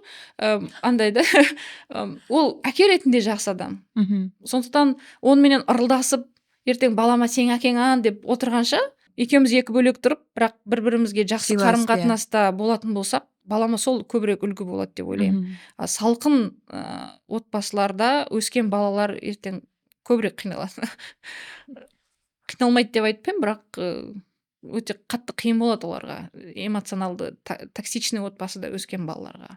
Сондықтан жаңағы басында айтқан сол черный юмор ғой, мысалы әкең тастап кеткенін білгенше балаға ше, лучше өліп қалған деп, ана баяғыдағы сериалдарда бір айтатын еді ғой, там тоже баланы жалғыз өсіріп отқан шеше, сосын біраздан кейін жаңағы баласы 15 жасында ма әкесін табады, аяқ астынан табады, ол ойлап жүреді оған дейін өліп қалды екен деп ол. Сол 15 жасында ма ол білет, ол әкесі оны тастап кеткен, басқа отбасыға кетіп қалған, сөйтіп білетті. Сосын мамасына барып жаңа алғыс айтады. Рахмет, сен менің көз алдымда әкемді жаңа қайтыс болған герой ретінде қалдырғаның үшін. Мен оны мысалы тұлға ретінде мүлде сыйламайтын едім, егер оны тастап кеткенін білсек деп. Сондықтан өтірік фарс өмір сүргенше балаңа да өзіңе де әділ адал өмір сүрген дұрыс деп ойлаймын. Енді ол менің көзқарасым, мен оны ешкімге таңып жатқан жоқпын, бәрің ажырасып кетіңдер деп жатқан жоқ, Құдай сақтасын, ажыраспаңдар. Барынша мүмкіндігінше отбасын сақтап қалуға тырысыңдар. Бірақ ол екі жақты әрекет болу керек, әділеттілік болу керек барлық жағынан. Сол. Сіз сол кезде сізді алып қашып кеткен кезде ол қазір ғой біз бәріміз құқықтар, әйелдер деп жатқанымыз. Сол кезде егер де қазір қайтадан сол уақытқа түссеңіз, қайталар ма едіңіз, әлде кетіп қалатын ба едіңіз? Әрине, мен егер қазіргі басымдағы білім, қазіргі өзіме деген сенім болатын болса, мен ол кезде бір секунд та тұрмайтын едім ол жерде. Мен онымен даже сөйлеспейтін едім, не то что там андай ғой, көрдің ба, сенің басыңда өзіңнің ойларың, өзіңнің білімің болмаса, жұрттың ойменен, жұрттың біліміменен өмір сүресің. Асаған ол кезде, менің 27 жасымдағы кезде, ол 2012 жылы, ойла, ол кезде феминизм туралы вообще Қазақстанда аты да жоқ болатын оның. Мен өзімнің феминист екенімді білмейтінмін ол кезде мысалы. Соны өткенде бір оқырман Ақтауда бүйтіп сұрақ қояды да, бізге сол құндылықтарды сіңірген патриархат қой, анау мынау қой дейді. Мен айтамын, енді біз қазір жұмыс істеп сен қазір нешедесіңдер? 17-темін дейді. Мен айтамын, біз сендерге қазір бүкіл білімді айтып жатырмыз ғой, басқаша болу керек екен таңдауды беріп жатырмыз ғой, неге сен оларды тыңдайсың десем, деп ойланып қалады. Егер мен 17 жасымда сондай білім басымда болатын болса, мен қазір мүлдем басқа деңгейде болар ма едім мысалы. А сендерде старт бар, сендерде білім бар бастарыңда, сендерде басқа ойлар бар, креатив, жаңа қоғамның дамуының тұсында өмір сүріп жатсыңдар. Не керек сендерге? Шын мәнінде егер мен сол білімменен қазіргі өзіме деген сенім болатын болса, мен 2012 жылы мүлдем басқа шешім қабылдайтын едім. Қазір мен мүлдем шетелде жүретін едім деп ойлап қоямын кейде, шын мәнінде. Бірақ қандай болды ең үлкен фактор сіз үшін сол кезде қалуға? Ол кезде де ойланған шығарсыз? Қалам ба, кетем бе деп. Менде таңдау болды, бірақ мен әке шешемнің алдында үлкен галочка қоюым керек болды. Мен тұрмысқа шығам, мен мүгедек емеспін, мен жаңағы жарым жан адам. Мені де біреу таңдады. Иә, вот міне ең басты сөз, кітабымда жазған сол нәрсе ғой. Мені де біреу таңдады. Мен өйткені кішкентай күнімізде бізді сөйтіп өсірді мысалы. Кітабымда мен ол туралы анық-қанығын жазғам. Жаңағы ол кітапта тәмпіштеп жазғанын бәрі түсінбейді. Мен айтамын, сендер түсінулерің керек, что әрбір сөз біздің бала кезімізде айтылған сөз, ол біздің өмірімізге әсер етеді. Мақтаса мақтанатындай өмір сүресің, жамандаса жамандайтындай өмір сүресің. Әке шешем екеуі ажырасып кеткен кезде мен ата әжемнің қолында қалдым. Сол кезде әжемнің ең басты сөзі, жиі айтатын сөзі андай болды. Әне әкең де кетті, шешең де кетті. Олар сендер таңдаған жоқ деген сөз болды. А ол ана жақта әсер етеді, қатты әсер етеді. И өскен кезде сен таңдаулы болуға барыңды саласың. Жаңағы мұғалім мені таңдаса екен деп өліп талып жұмыс істейсің, оқисың. Бастық мені таңдаса екен деп өліп талып жаңағы жыртып 24-те 7 жұмыс істейсің. И күйеуге шығатында мынау маған көзін салды, мынау маған жаным деп айтып болды. Мені таңдап тұр, мен бұны бақытты қылуым керек деген бір өзіңе миссия таңдап аласың да, сонымен кетесің. Көзің ашылған кезде, көкірегің ашылған кезде сен дейсің де, ол кезде уже. Ол кезде біреудің таңдауы емес, сенің таңдауың маңыздырақ екенін түсіне бастайсың. Оның бәрі 30-дан кейін басталады. Менің 30-дан кейін жаңағы, оны психологтар да қазір дәлелдеп тастады ғой, мысалы, адамның бала жасы 33-ке дейін созылады. 33-тен былай қарай ғана адам өзін тұлға ретінде сезіне бастайды. Адам ретінде мен миссия туралы ойлана бастадым. Бірақ жасқатты ғой. Травмалар сен үшін өміріңді шешпеу керек. Сол нәрсені түсіну керек қыз-келіншектер қазір. Бағана сіз шетел туралы айттыңыз. Оған кетіп жүрген ойыңыз бар ма? Шетелге кетуге? Қазір жоқ енді. Бұрын қатты армандағам, мен Американың сериалдарын өзіме ашқаннан кейін мен түсіндім маған не керек екенін. Мен сериал жазғым келеді екен. Мысалы, Анатомия страстидің қатты фанаты болдым сол уақытта. Мен оларға кәдімгідей шала ағылшыншамен хат жазатынмын ғой. Мен стажер болса да, кофе тасып жүретін, пол жуатын болса да біреу қылып алыңыздаршы, ол хаттарым барды ма, олар күлген шығар, біраздан Қазақстан дей ма, бір жерде біреу жазып жатыр деп күлген шығар, бірақ шала-пұла ағылшыншамен жаңағы сөздікпен отырып кәдімгідей жазған хаттарым болған. Мен қатты сол салада қатты жұмыс істегім келді. Өйткені мен сол кезде түсінетінмін, біз ол деңгейге жету үшін әлі 20-30 жыл керек. А мен ол кезде 25-темін ба, мен енді 45-те ол деңгейге жеткем дегенше қай заман қазір жеткім келеді сол деңгейге деп мен Америкаға кәдімгідей мынандай жағдай болды. Сол жаңағы тағы да отбасын құруменен байланысты ғой. Сол мен үлкен компанияда жұмыс істеп жүрдім, сол кезде ақша жинай бастадым. Мен Америкаға кетем, жаңағы қайтсем де сол жақта бір медиа салада жұмыс істеймін, жаңағы сериалдар жазамын, сценарист боламын деп. Ақша, вот Шонда Раймс боламын деген сияқты нәрсе. Сосын менің арманым о жақта сериал түсіру емес, о жақтан үйреніп келіп осы жақта түсіру болатын да, мысалы. Сөйтіп жүрген кезде мен алып қашып кетті. Ақша жинап, мен жаңағы дайындалып жүрген кезде мен алып қашып кетеді. Сонымен бүкіл жаңағы армандарың бәрі қалды сол моментте. Сосын екінші бір уақыт болады, менде жаңағы көп жобалар болады, ақша жақсы түсе бастайды. Арасында жаңағы 4 жылдай мен тағы да бір азын-аулақ қаржы жинап, енді Америкаға кетсем бе екен, визаға тапсырсам ба екен деп сөйтіп ойланып жүрген кезде аяғым ауыр болып қалады. И менде сосын андай болады, мүмкін реально Құдай қарсы шығарып осы бармай-ақ қояйыншы деуші. Былтырда алдыңғы жылы сондай болды. Мен осы Астанаға ауысардың алдында мен кітабым шықты. сосын ойладым, маған бір морально демалу керек. Ол кезде балам әлі мектепке барған жоқ. Сол мектепке барғанша мен тағы да барып шетелге бір ең құрмаса бір 2-3 ай жатып келейінші, тыныш қана деп андай қыстағым келді. Как раз сол ненің уақыты мен Сәлем Social медиадан кетіп жаттым. Кетіп жатқан кезде сол ноябрьдің аяғы ма сондай уақыт, сосын қарай бастадым жылы жақтарды, Бали, Таиланд сияқты сол жаққа барып бір 3 ай тұрсам, бір коттеджді жалдап алып баламмен теңіздің жағасында рахаттанып жүрмеймін ба деп сөйтіп жоспарлап жатқам ғой. Аяқ астынан мені мына жаққа жұмысқа шақырды да, және олар күтпейміз, тез қазір міне бір аптаның ішінде келмесең болмайды дегеннен кейін шетелге баруды армандауға қорқамын қазір. Тағы бірдеңе болып қала ма деп. Тағы алып қашып кетші. Енді ол кезде шешіміңіз басқа болатын шығар. Может, сізді шетелге алып қашып кетеді біреу. Да, десек. Балиге. Айтпа. Жатып алып жазғың келеді да, мысалы отырып алып кітаптарымды оқып, шіркін-ай дейсің. Бағана балаңызбен әңгімелесеміз, жатып сөйлесеміз дедіңіз ғой.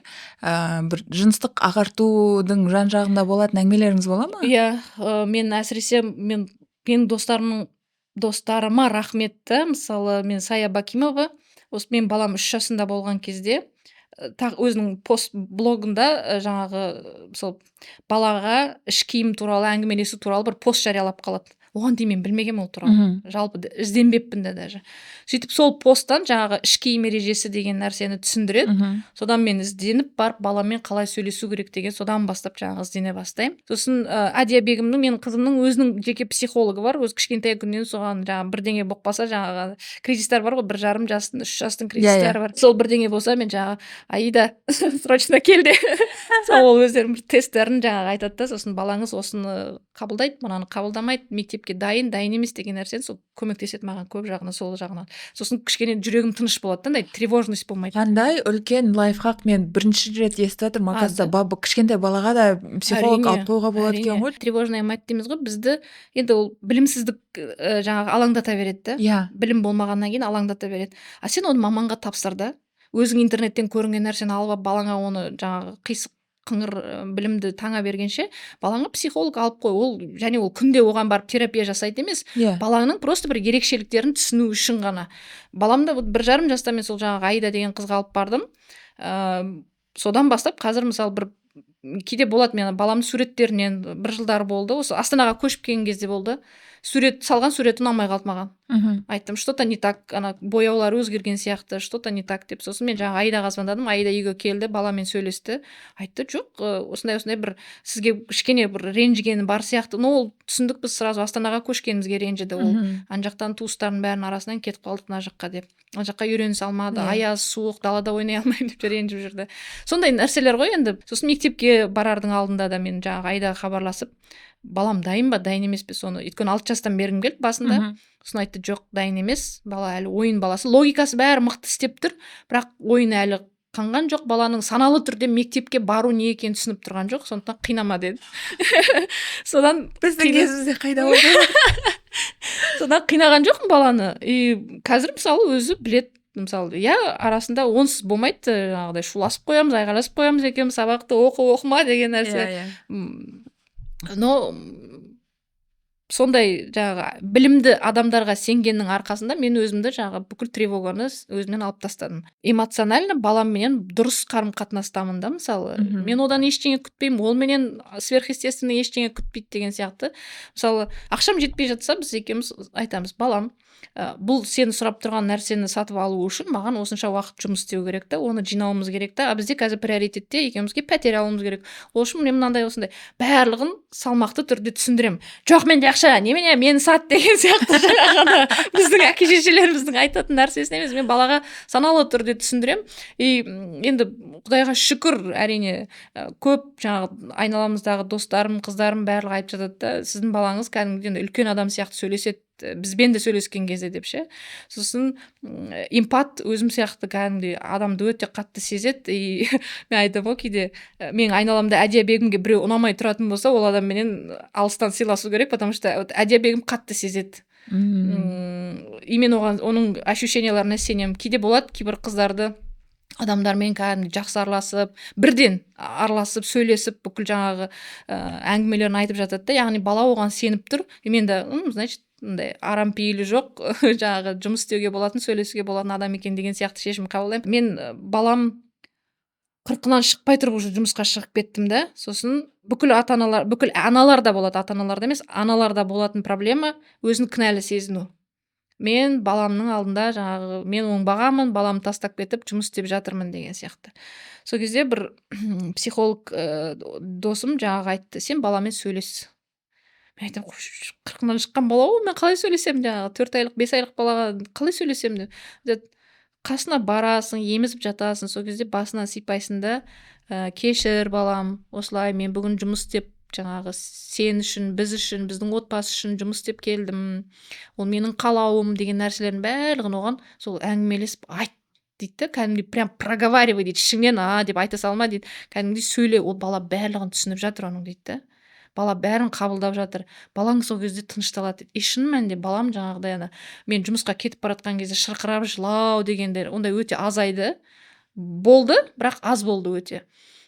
Сосын жаңағы төстен шығарған кезде, омыраудан шығарған кезде де тоже жаңағыдай ащы бұрыш салып деп жаңағы қинаған жоқпыз баланы, просто түсіндірдік, балам болмайды, сен уже өстің, мен жұмыс істеуім керек, мен кетуім керек деген нәрселерді. Содан кейін барып қана сондай бір сабырменен түсіндірді. Ал қазір әңгімелеріміздің барлығы сол жаңағы қауіпсіздік төңірегінде. Мен айтам кейде осы вот міне жақында ғана болды, мен оған ұзақ уақыт бойы жалпы әлеуметтік желі қолдануға өте қатты тыйым салдым. Инстаграм, тикток дегенді қолданбайсың, ашпайсың, парақша ешқандай. Ол жылайды жаңағыдай, ой анада бар, мынада бар, мен де салғым келеді деп. Сосын түсіндіріп жатырмын, қазір өкінішке қарай фильтр өте аз, біз мен сенің қауіпсіздігің үшін ғана қорқамын деп айттым, барлығын түсіндірдім.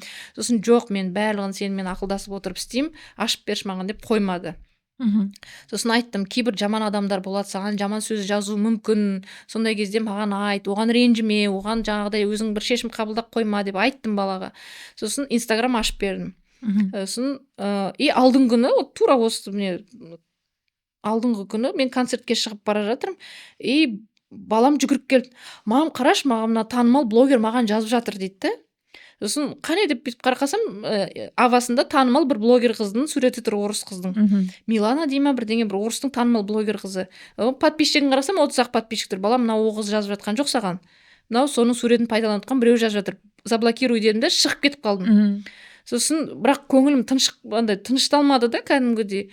Сосын үйге кірдім да, әкеш телефонды десем, прикинь, анаған уже жазып үлгерген ғой. Анау айтқан кәдімгідей, мен балам құдай-ай бөпе ғой әлі. Андай ғой, анау бүйтіп жазыпты, отправь мне фото своей киски деп жазған. Менің балам үйдегі мысықтың фотосын жаны. Мен реально төбе шашым тік тұрды. И анау жаңағы, да, у тебя такая киска красивая, ты можешь поработать моделью для моей аудитории деп жазып жатыр. И менің қызым соған жауап беріп жатыр кәдімгідей, да, что там надо деген сияқты де, кәдімгідей жауап беріп жатыр. Содан телефонды алдым да, балам, мен саған жаңа ғана ескертіп кеттім, сен неге маған сенбейсің? Мынау адам жаман адам, оның сұрап тұрған нәрселері мүлдем басқа нәрсе.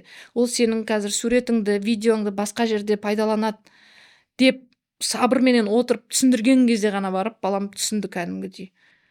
И қазір андай ғой, балам телефонды тексерейін ба, жоқ өзің әкелесің бе десе, алып келеді жүгіріп, бәрі таза, бәрі не деп. Сосын мен айтам, сен бірінші маған сенуің керек. Сосын мынандай нәрседе үлкен лайфхак дейін ба енді, баламен сөйлескен кезде қатты эмоция көрсетуге болмайды. Мысалы, балам бір нәрсені бүлдіріп келеді ғой, мысалы, сындырып қойдым, жыртып қойдым, жаңағыдай біреуге жазып қойдым, біреуге жіберіп қойдым деген кезде сразу айғайға бассаң, мен саған айттым ғой, неге сен үйтесің, ақымақсың, тупойсың деп бастайтын болсаң, балаң екінші жолы қателескен кезде саған келмейді.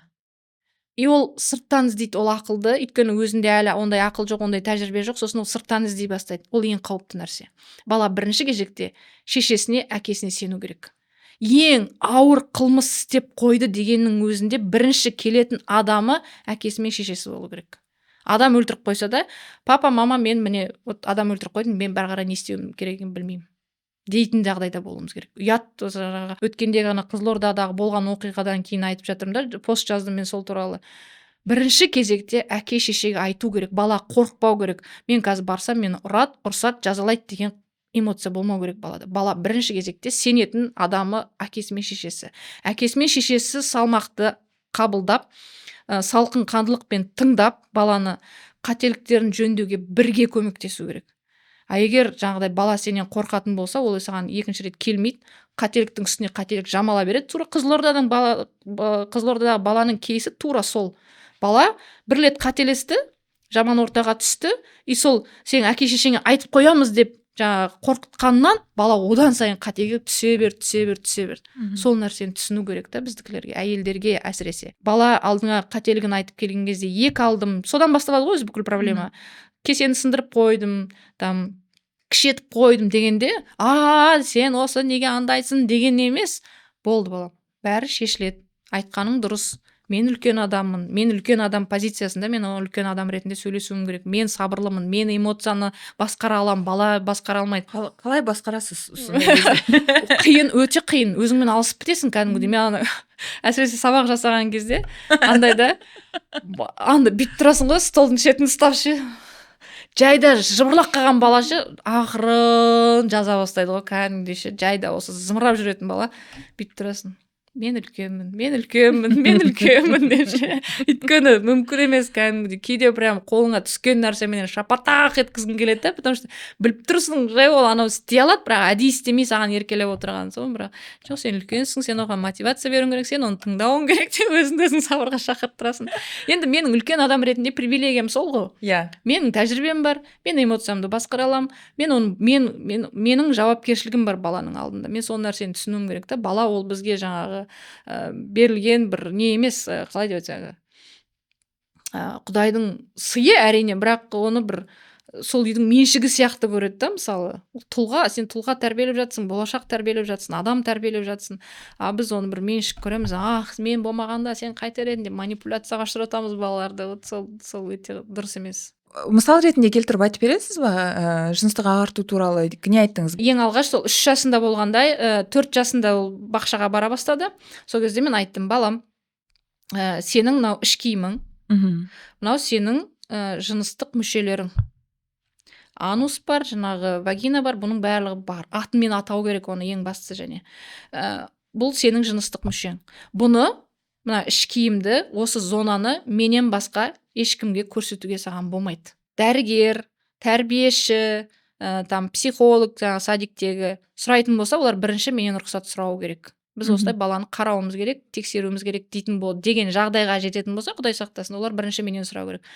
Басқа адам ол іш киімді көруге рұқсат жоқ. Сосын сөйтіп айтам балаға. Сосын ванныйға түсіп отырған кезде тағы да сұраймын, балам, іш киімді кімге көрсетуге болады? Папаға көрсетуге болады ма? Жоқ.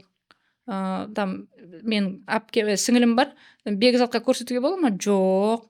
Бауырларының аттарын бәрін атаймын, оған көрсетуге ма? Жоқ. Апайының атын атаймын, көрсетуге жоқ. Кәдімгідей балаға сөйтіп ванный қабылдаған сайын, жай бір ойнап жүрген кезде сөйтіп айтам, бала түсініп алды. Яғни ол тек қана бір рет емес, қайталап қайта оны айтып түсіндіру керек. Кәдімгідей оның өте маңызды нәрсе екенін түсіндіру керек балаға. И қазір балам реально андай даже былтыр прививка алуға барған кезде прививка нетеміз деп жаңағы сұрап алды бізден апайлары. Сосын балам айтқан ғой, мамам келіп рубашкамды шешпегенше мен шешпеймін деп. И мен барып балаға барып прививка жасаған кезде баламның рубашкасын шешіп, қасында өзім тұрып, сол кезде ғана барып рұқсат берді иығына прививка салуға. И бала өзін өзі қорғай алады. Мысалы, қазір енді Құдайға шүкір, балалар енді жан-жақтан қамтамасыз етілген ғой білімменен. Қасындағы мысалы Әли Әшімнің қызы екеуі бірге оқыды, екеуі жаңағыдай бір ұл тиіскен ғой екеуіне. Сөйтсе екеуі жабылып барып ана ұлды ұрып кітаптан жыртса.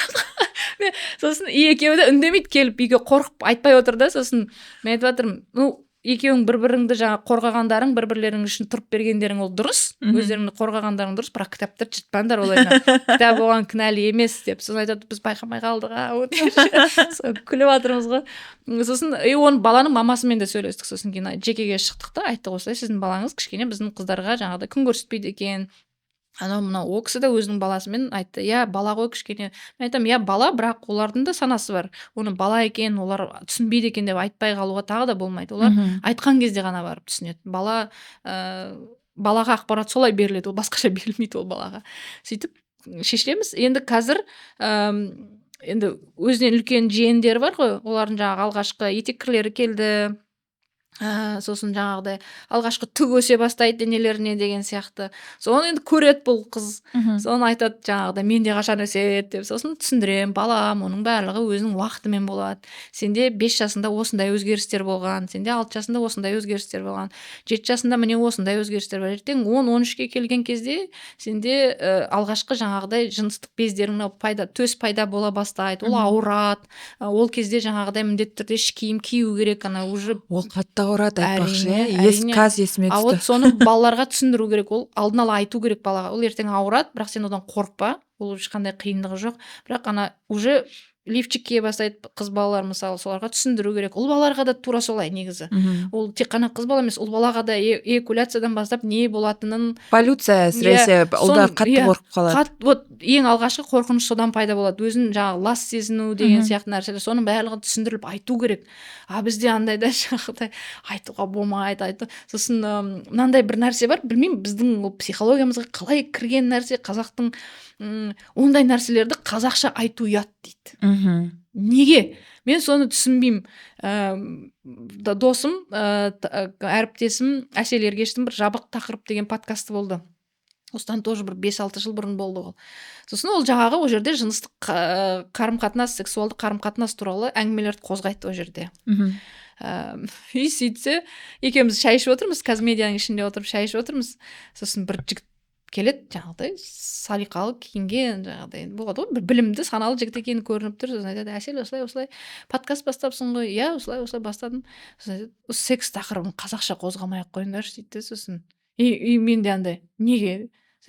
Бәрі тақырыпты айта беріңдер, бірақ секс дегенді вообще қазақша айтудың қажеті жоқ, онсыз да орысша біліп жатыр ғой дейді. Мен айтамын: қазақ тілінде айтса ол не болады? Ол қазақтың тілінің киелігі құрып қала ма? Жоқ, ұятсыз адамдар көбейіп кете ме көшеде, не болады? Керісінше сол біздің жастар қазақ тілінде ақпарат ала алмағандықтан, орыс тілінде шала-пұла ақпарат алғандықтан көп шатасуларға ұшырап жатыр. Сол нәрсені керісінше ашық айтуымыз керек балаларға. Бірақ ашық айту деген ол жаңағыдай сахнада тұрып алып, театрдың сахнасынан айту емес қой. Ол кәдімгідей өзінің арналары бар. Мысалы, өткенде Роза Әшірбаева айтып жатыр да, ол подкастта қай жерде бір жерде айтты, ұлы сұраған осылайынан: қыздарда етеккір деген болады екен ғой, ол не деген? Соның мамасы кәдімгідей барғанда ютубтан видеоны қосып беріп, міне мынандай нәрсе болады, адам осылай өмірге келеді, ол нәрсе міне әйелдің мынандай ұрықтары болады, осындай деп барлығын көрсеткен, қасында өзі отырған. Сол нәрседен қорқады біздің қоғам. Неге екенін білмеймін. Мен түсінбеймін, неге ұяласыңдар ол нәрседен? Өзіңнің балаң ғой ол ертең. Ол балаңа сен түсіндірмегенде ол нәрсені кім түсіндіреді? Сен жаның ашып түсіндірмесең ол нәрсені, ертең басқа адам арам жолдарменен түсіндіреді ол балаға оны. Ол больше травма әкеледі балаға. Сол нәрсені түсіндіре алмайсың да. Мысалы, мына кітапты саған не үшін алып келдім? Мысалы, кеше ғана Алқа жаңағы баспасы сыйлады. Жаңағы айтып отыр ғой, қазақша айтуға болмайды жыныстық қатынасты. Назипа Құлжанова 20-шы жылдары кәдімгі қазақтың тұңғыш журналист қызы, қазақ газетінің беттерінде мынандай мақалар жазған: әйелдің жыныс мүшелері, айлық, яғни менструацияны сөйтіп айлық деп атаған, көрдің бе?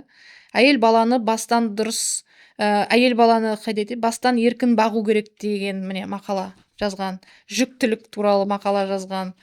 Тұқымның өсуі деп тұрып былайынан жасаған, көрдің бе? Ұят емес ол ешқашан. Ол сау қоғам, саналы қоғам, өзіне сенімді, өзінің тәнін құрметтейтін қоғамды тәрбиелеу ғана. Ал адамды құл ретінде басқарғың келсе, сен оның өзінің тәнінен жертіп тастайсың адамды. Кәдімгідей сенің тәнің жаман, нас, ол кір, оны жаңағы ол көрсетуге болмайды, ол туралы айтуға болмайды деп қорқытып тастайсың да адамды. Сосын өзін өзі қабылдамайды жүреді жаңағы.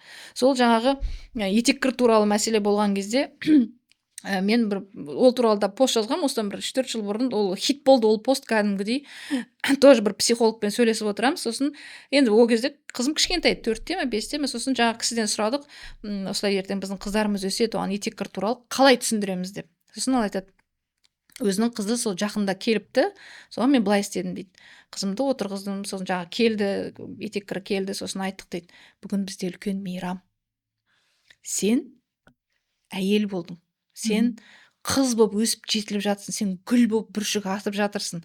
Біз қазір қымбат ресторанға барамыз, кешкі ас ішеміз отбасымызбенен отырып, сен қалаған сыйлығыңды сұрайсың, біз саған соның бәрін сатып алып береміз, сен үлкен азамат болыватсың, сен адам болыватсың деп түсіндірдік дейді. Ана жерде отырған қыздар бәріміз жаңағы психологтың жанында отырған андай ойлашы, бәріміз де етек кіріп келді ғой алғашында, а бізге қалай деді, оңбаған енді байқап жүр, ұятсыз, көрсетпе, тық, трусыңды тық, прокладканы тық, вообще ешкімге Әкең айтпа. көрмесін. Андай өзіңді жаман сезінесің де, сен кінәлі сезінесің, әйел болып Ішің туғаныңа. ауырып жатады. Өзің ауырып өлейін деп жатрсың. Сен ақ ауыра береді екенсің, сенікі ақ келе береді деген сияқты риторика. Қалай келе береді? Ай сайын келе береді, конечно. Хотя соны айтып отыратын сенің шешелерің, әжелерің мысалы ше, өздерінің басынан сол нәрсе өтті ғой. Неге сөйтіп айтады, мен түсінбеймін мысалы. И жаңағы сөйтіп, ойлашы, сол психологтың алдында отырған 6-7 келіншек, біз барлығымыздың басымыздан сол өткен. Ана сөзді айтқан кезде бәріміз деп, әйел болғаныңа қуанып ше, қыз болғаныңа қуанып, мама, вот қалай күшті деп. Сосын мен сол туралы пост жазам. Астында бізді кезінде былай істеп еді ғой деп, жаңағыдай неше түрлі өздерінің кейстерін жазады да, ұялғандарын, үйге жылағандарын, мен өлейін деп жатырмын деп ойлағандарын. Ойлашы, 13 жаста қыз балалар, ең ерте дегенде енді 12 жаста, сол қыз балалардың сондай қиналғандары. Не әке көмектеспейді, не шеше көмектеспейді, өздеріменен қиналып, өздерінен ұялып жүрген мысалы. Енді қазір біз соны айтып жатырмыз ғой, сен қызыңды травма жасамай, сол үшін ертерек сөйлесу керек, ертерек айту керек, балаға түсіндіру керек. Балаға бұл қорқынышты нәрсе емес, бұл сенің өсуің, бұл сенің жаңа кезеңің деп түсіндіру керек. Ол ауырады, ертең қиналасың, жаман біләсің, шығып кетеді, ағып кетеді, үйтеді, бүйтеді, лас болып жүресің деп емес. Сен өсесің, сен әйелсің, сен қыз болып жатсың, сен ол өмір әкелетін мүмкіндігің бар екенін, жаңағы сенің өмірдегі миссияң екенін, соны түсіндіру керек әдемілеп. Біз жертіп жүрген ғой бізді кәдімгі. Мен шын мәнінде ай сайын месячный келген сайын сен жылайсың ғой, ойбай. Әлі күнге дейін жылаймын. Ол олай емес қой. Бізді Құдай әйел қылып жаратты. Әйел болу деген өте керемет нәрсе екенін бала күннен сөйтіп түсіндіру керек. Менің қызым мысалы қазір өзінің тәнін жақсы көреді. Я красавица деп сұрайды, мен әдемі ба, мама деп, сен мені жақсы көресің ба деп. Конечно, мен сені әрбір тал шашыңды жақсы көремін. Сен денеңде болып жатқан әрбір өзгерістерді жақсы көремін. Өйткені сен менің баламсың, сені маған Құдай берді деп сөйтіп екеуміз сырласамыз кәдімгідей. Соны жаңағыдай айтып отырмын ғой, іш киім туралы сұрайды, жаңағы не кием, қандай болады деген сияқты. Сосын осы былтырлар тоже бастады, сол жаңағыдай ол маған басқаша қарады, ол маған сыйлық жасады деген сияқты. Соның бәрін түсіндіремін. Балам, ол дұрыс. Жігіттер солайынан өздерінің көңілдерін білдіреді, ол нормально, сен одан шошыма, сен одан қорықпа, бірақ сен маған айтып отыр оның барлығын деп түсіндіремін балаға. Болды, онан тұрған ештеңе жоқ, оның барлығын болды, оңбаған, ұятсыз, сен бұзылып кеттің деген нәрсе ол болмайды. Осы жақында бір кімнен оқыдым, әйелдің ұяты бірнеше жерде кетеді, сол ұят кеткеннен кейін әйелді уже адам болмайды дейді. Типа етек кір келгенде бірінші ұят кетеді, бала туғанда алғашқы жыныстық қатынасқа түскенде екінші ұят кетеді, бала туғанда үшінші ұят кетеді, сосын ол қатын болады, короче, деген сияқты пост жазып қойған да. Құдай-ай дедім, қандай логикаға сүйеніп айтады екен, ұят кету деген не өзі жалпы деп ше. Сондай жаңағы балаға түсіндіру арқылы өзің де көп нәрсені түсіне бастайсың да, кезінде сенің өміріңдегі болмаған нәрселерді түсіне бастайсың, олардың дұрыс емес болғанын. Ештеңе етпейді, онымен де өмір сүруге болады, бірақ балаларға қазір біздің үлкен миссиямыз балаларға дұрыс түсіндіру, жалпы адамзаттың не екенін, адам өмір дегеннің не екенін, тәнің сенің не екенін, тұлға деген не екенін түсіндіру керек, сол қарапайым қадамдар арқылы. Әдемі. Сізден балалар қайдан пайда болады деп сұрамадым әлі? Әлі сұрамады. Вот бір рет қана болды, бірақ мультиктің арасында ма біреу бірдеңе деп қалды. Сол кезде қалай болады деді. Сосын мен айттым, мен саған уақыты келеді, сол кезде түсіндіремін. Қазір бұл жерде ол ондай тереңдейтін зат емес дедім. Ол кезде бірақ кішкентай болатын, ол мультик көріп отырып сұрап қалды. Енді бұйыртса скоро сұрайды ғой, по-любому. Сол кезде мен сіңлімде сұраған кез есімде келіп, анамнан балаларды дүкенде сатады деген рас па деп, сөйтіп өзі жылап жатыр. Неге жылап жатсың десем, сатылмай қалған балалар не істейді сондай дейді да. Кәдімгідей прям травма болып келді да бала. Сосын бізді неше түрлі нелерді еститін едік қой, сен әпші дегенде аузыма түсті, там айсты алып келді, огородтан тауып алды, басқа, иә. Сосын огородтан тауып алды дегенде мен көкеме жаңағы айтқан ғой, солай огородтан тауып алдық деп. Сөйтсем, хорошо, что я к своим попал деген ғой.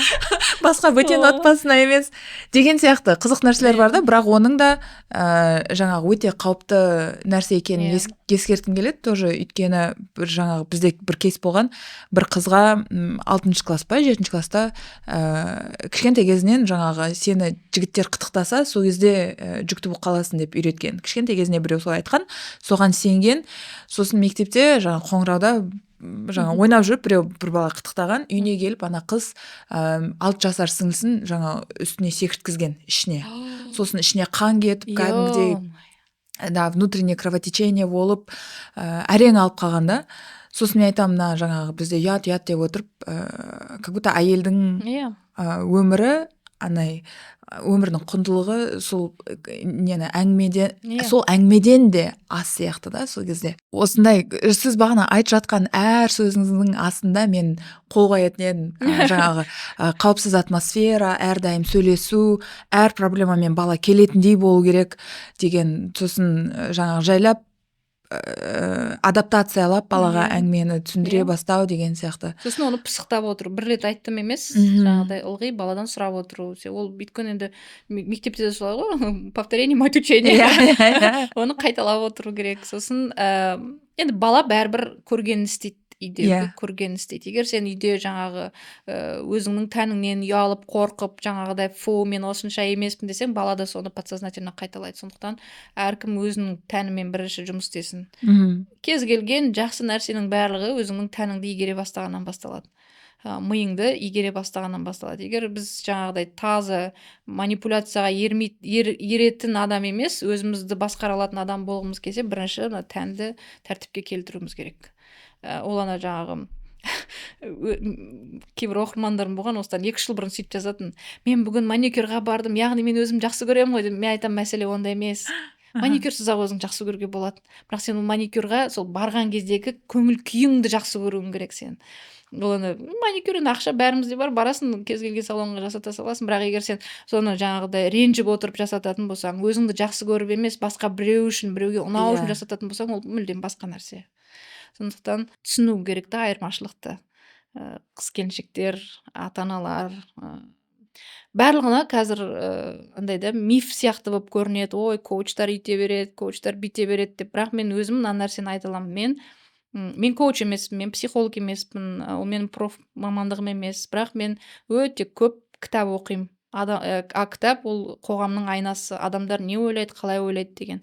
Мысалы, сол жаңа қарапайым іш киім ережесінің өзі білмеу баланы қандай нәрсеге алып келетінін мен психологтардан үйренген жоқпын. Мысалы, осы Элиф Шафак деген жазушы бар, менің сүйікті жазушым, түрік ағылшын жазушысы. Сол кісінің 10 минут 38 секунд в этом странном мире деген шығармасы бар. Роман үлкен. Сол романда жаңа қыз баланы әкесінің ағасы қалай зорлайтынын суреттейді. Және ол бірақ күндік шаруа емес. Ол ана мас болып келіп зорлап тастаған жоқ оны. Ол кәдімгідей қыз балаға ақырын басында оған комплимент айтты. Жаңа кәмпит берді. Ой, сен күшті ақылды қызсың деді. Әбден жаңағаны оның әңгімесіне, өзіне үйретіп алғаннан кейін қыздың бөлмесіне кірді. Соның бәрін этаптарын ана кісі әдемілеп тұрып суреттеп береді. Оқып отқан кезде біздің кітап клубымыз бар, сонда қыздар айтады, мама, это қандай біз назар аудармаймыз сол нәрсеге. Енді ағасы ғой, көкесі ғой дей саласың, бірақ оның барлығының астарында осындай нәрселер бар екенін біз түсінбейміз дейді да, мысалы. Сол жаңағы, егер сол қызда мысалы іш киім туралы ереже болатын болса, іш киім туралы ережені анасына ол ешқандай қорықпай айтатын болса, менің ағам осылай маған осылай істеп жүр, ол маған осылай жазып тұр дейтін болса, мүмкін трагедиядан аман қалар ма еді. Бірақ айта алмады ол, не әкесіне, не шешесіне айта алмады. И самый страшный, ол кітапта жаңағы әкесіне жаңағы аяғы ауыр болып қалады ана қыздың зорлағаннан кейін. Сосын бірінші қорқынышты нәрсе, бұл жаңағы айтады ғой, дядясына жаңағы айтады, типа бұлай істеуге болмайды ғой, неге сіз маған осылай істедіңіз, а сен өзің менің әзілдеріме күлдің, мен берген кәмпиттерді жедің деген сияқты жаңағыдай өзің сен кінәлісің, сен мені совращать еттің деген сияқты нәрсе айтады, соблазнять еттің деп. Екінші қорқынышты мәселе, бұл жаңағы аяғы ауыр болып қалғаннан кейін енді барлығы естиді ғой, әкесі барлығы естиді. Сол кезде жаңағы Елиф Шафақ бүйтіп жазады да, әкесі барлық бәле кімнен шығып тұрғанын білді, бірақ үндеген жоқ деді. Қызына сенді ол. Қызын зорлағанын, жаңағы өзінің інісі, ағасы өзінің зорлағанын барлығын сезді, сеніп тұр қызына, бірақ ештеңе істей алмайды. Біздің қоғам өкінішке қарай сондай. Бізде жаңағы ортадағы жігіттер 85% не там дейді ғой, мысалы ше, 85% зорлықтың барлығы туған туысқандардан. Туыстардан болады, иә. Вот. Не там, не в той одежде, не в том месте не в той емес. семье. Иә, не в той семье просто. Коучтарды айтады ғой, коучтар бүлдіріп жатыр, коучтар бүйтіп жатыр деп. Оның барлығы бүлдіріп жатқан коучтар емес. Бүлдіріп жатқан өте білімсіз, санасыз, және өзінің санасыздығын басқаларға жаңағы өзінің санасыздығына басқаларды кінәлайтын адамдар. Сондықтан керісінше қыз-келіншектер өте қатты білімді болу керек. Қорытынды сұрақ, егер қазір өзіңізді 16 жасар перизатты кездестірсеңіз, оған қандай ақыл кеңес берер едіңіз? Мен айтар едім, ешкімнен ештеңе күтпе, өзің ие бол, оқы, білім ал, әсіресе ағылшын тілін оқы. Шын мәнінде бір тіл білсең адамсың, екі тіл білсең сәл адамдаусың, үш тіл білсең саған баға жетпейді деген сияқты ғой. Жоқ, шын мәніне келетін болсақ, өзіңе қатты сенімді бол деп айтар едім.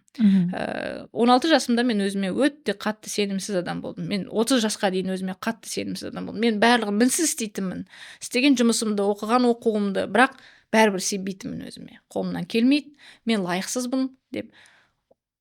Басыма басқа білім келгеннен кейін мен өзіме деген сенімім артты, тұлға ретінде өстім. Сондықтан 16 жастағы адамға айтар едім, перизат, уайымдама, тек қана өзіңе сен, басыңа келген идеяларыңды іске асыр, оқы, дамы, біліміңді арттыр, жұрттың сөзін тыңдай берме. Жұрт біреу жаңағы сөз болсын деп айтады, біреу ой болсын деп айтады, біреу жан ашып айтады, біреуінің арты ашып айтады, сондықтан барлығын тыңдай берудің қажеті жоқ деп айтар едім. Үлкен рахмет. Бізбен бірге жастық токта қонақта болған отандық өнер мәдениетке үлкен үлесін қосып жүрген жазушы, сценарист, продюсер, ана, әйел Перизат Мырзахмет болды. Үлкен рахмет. Күшті әңгіме болды.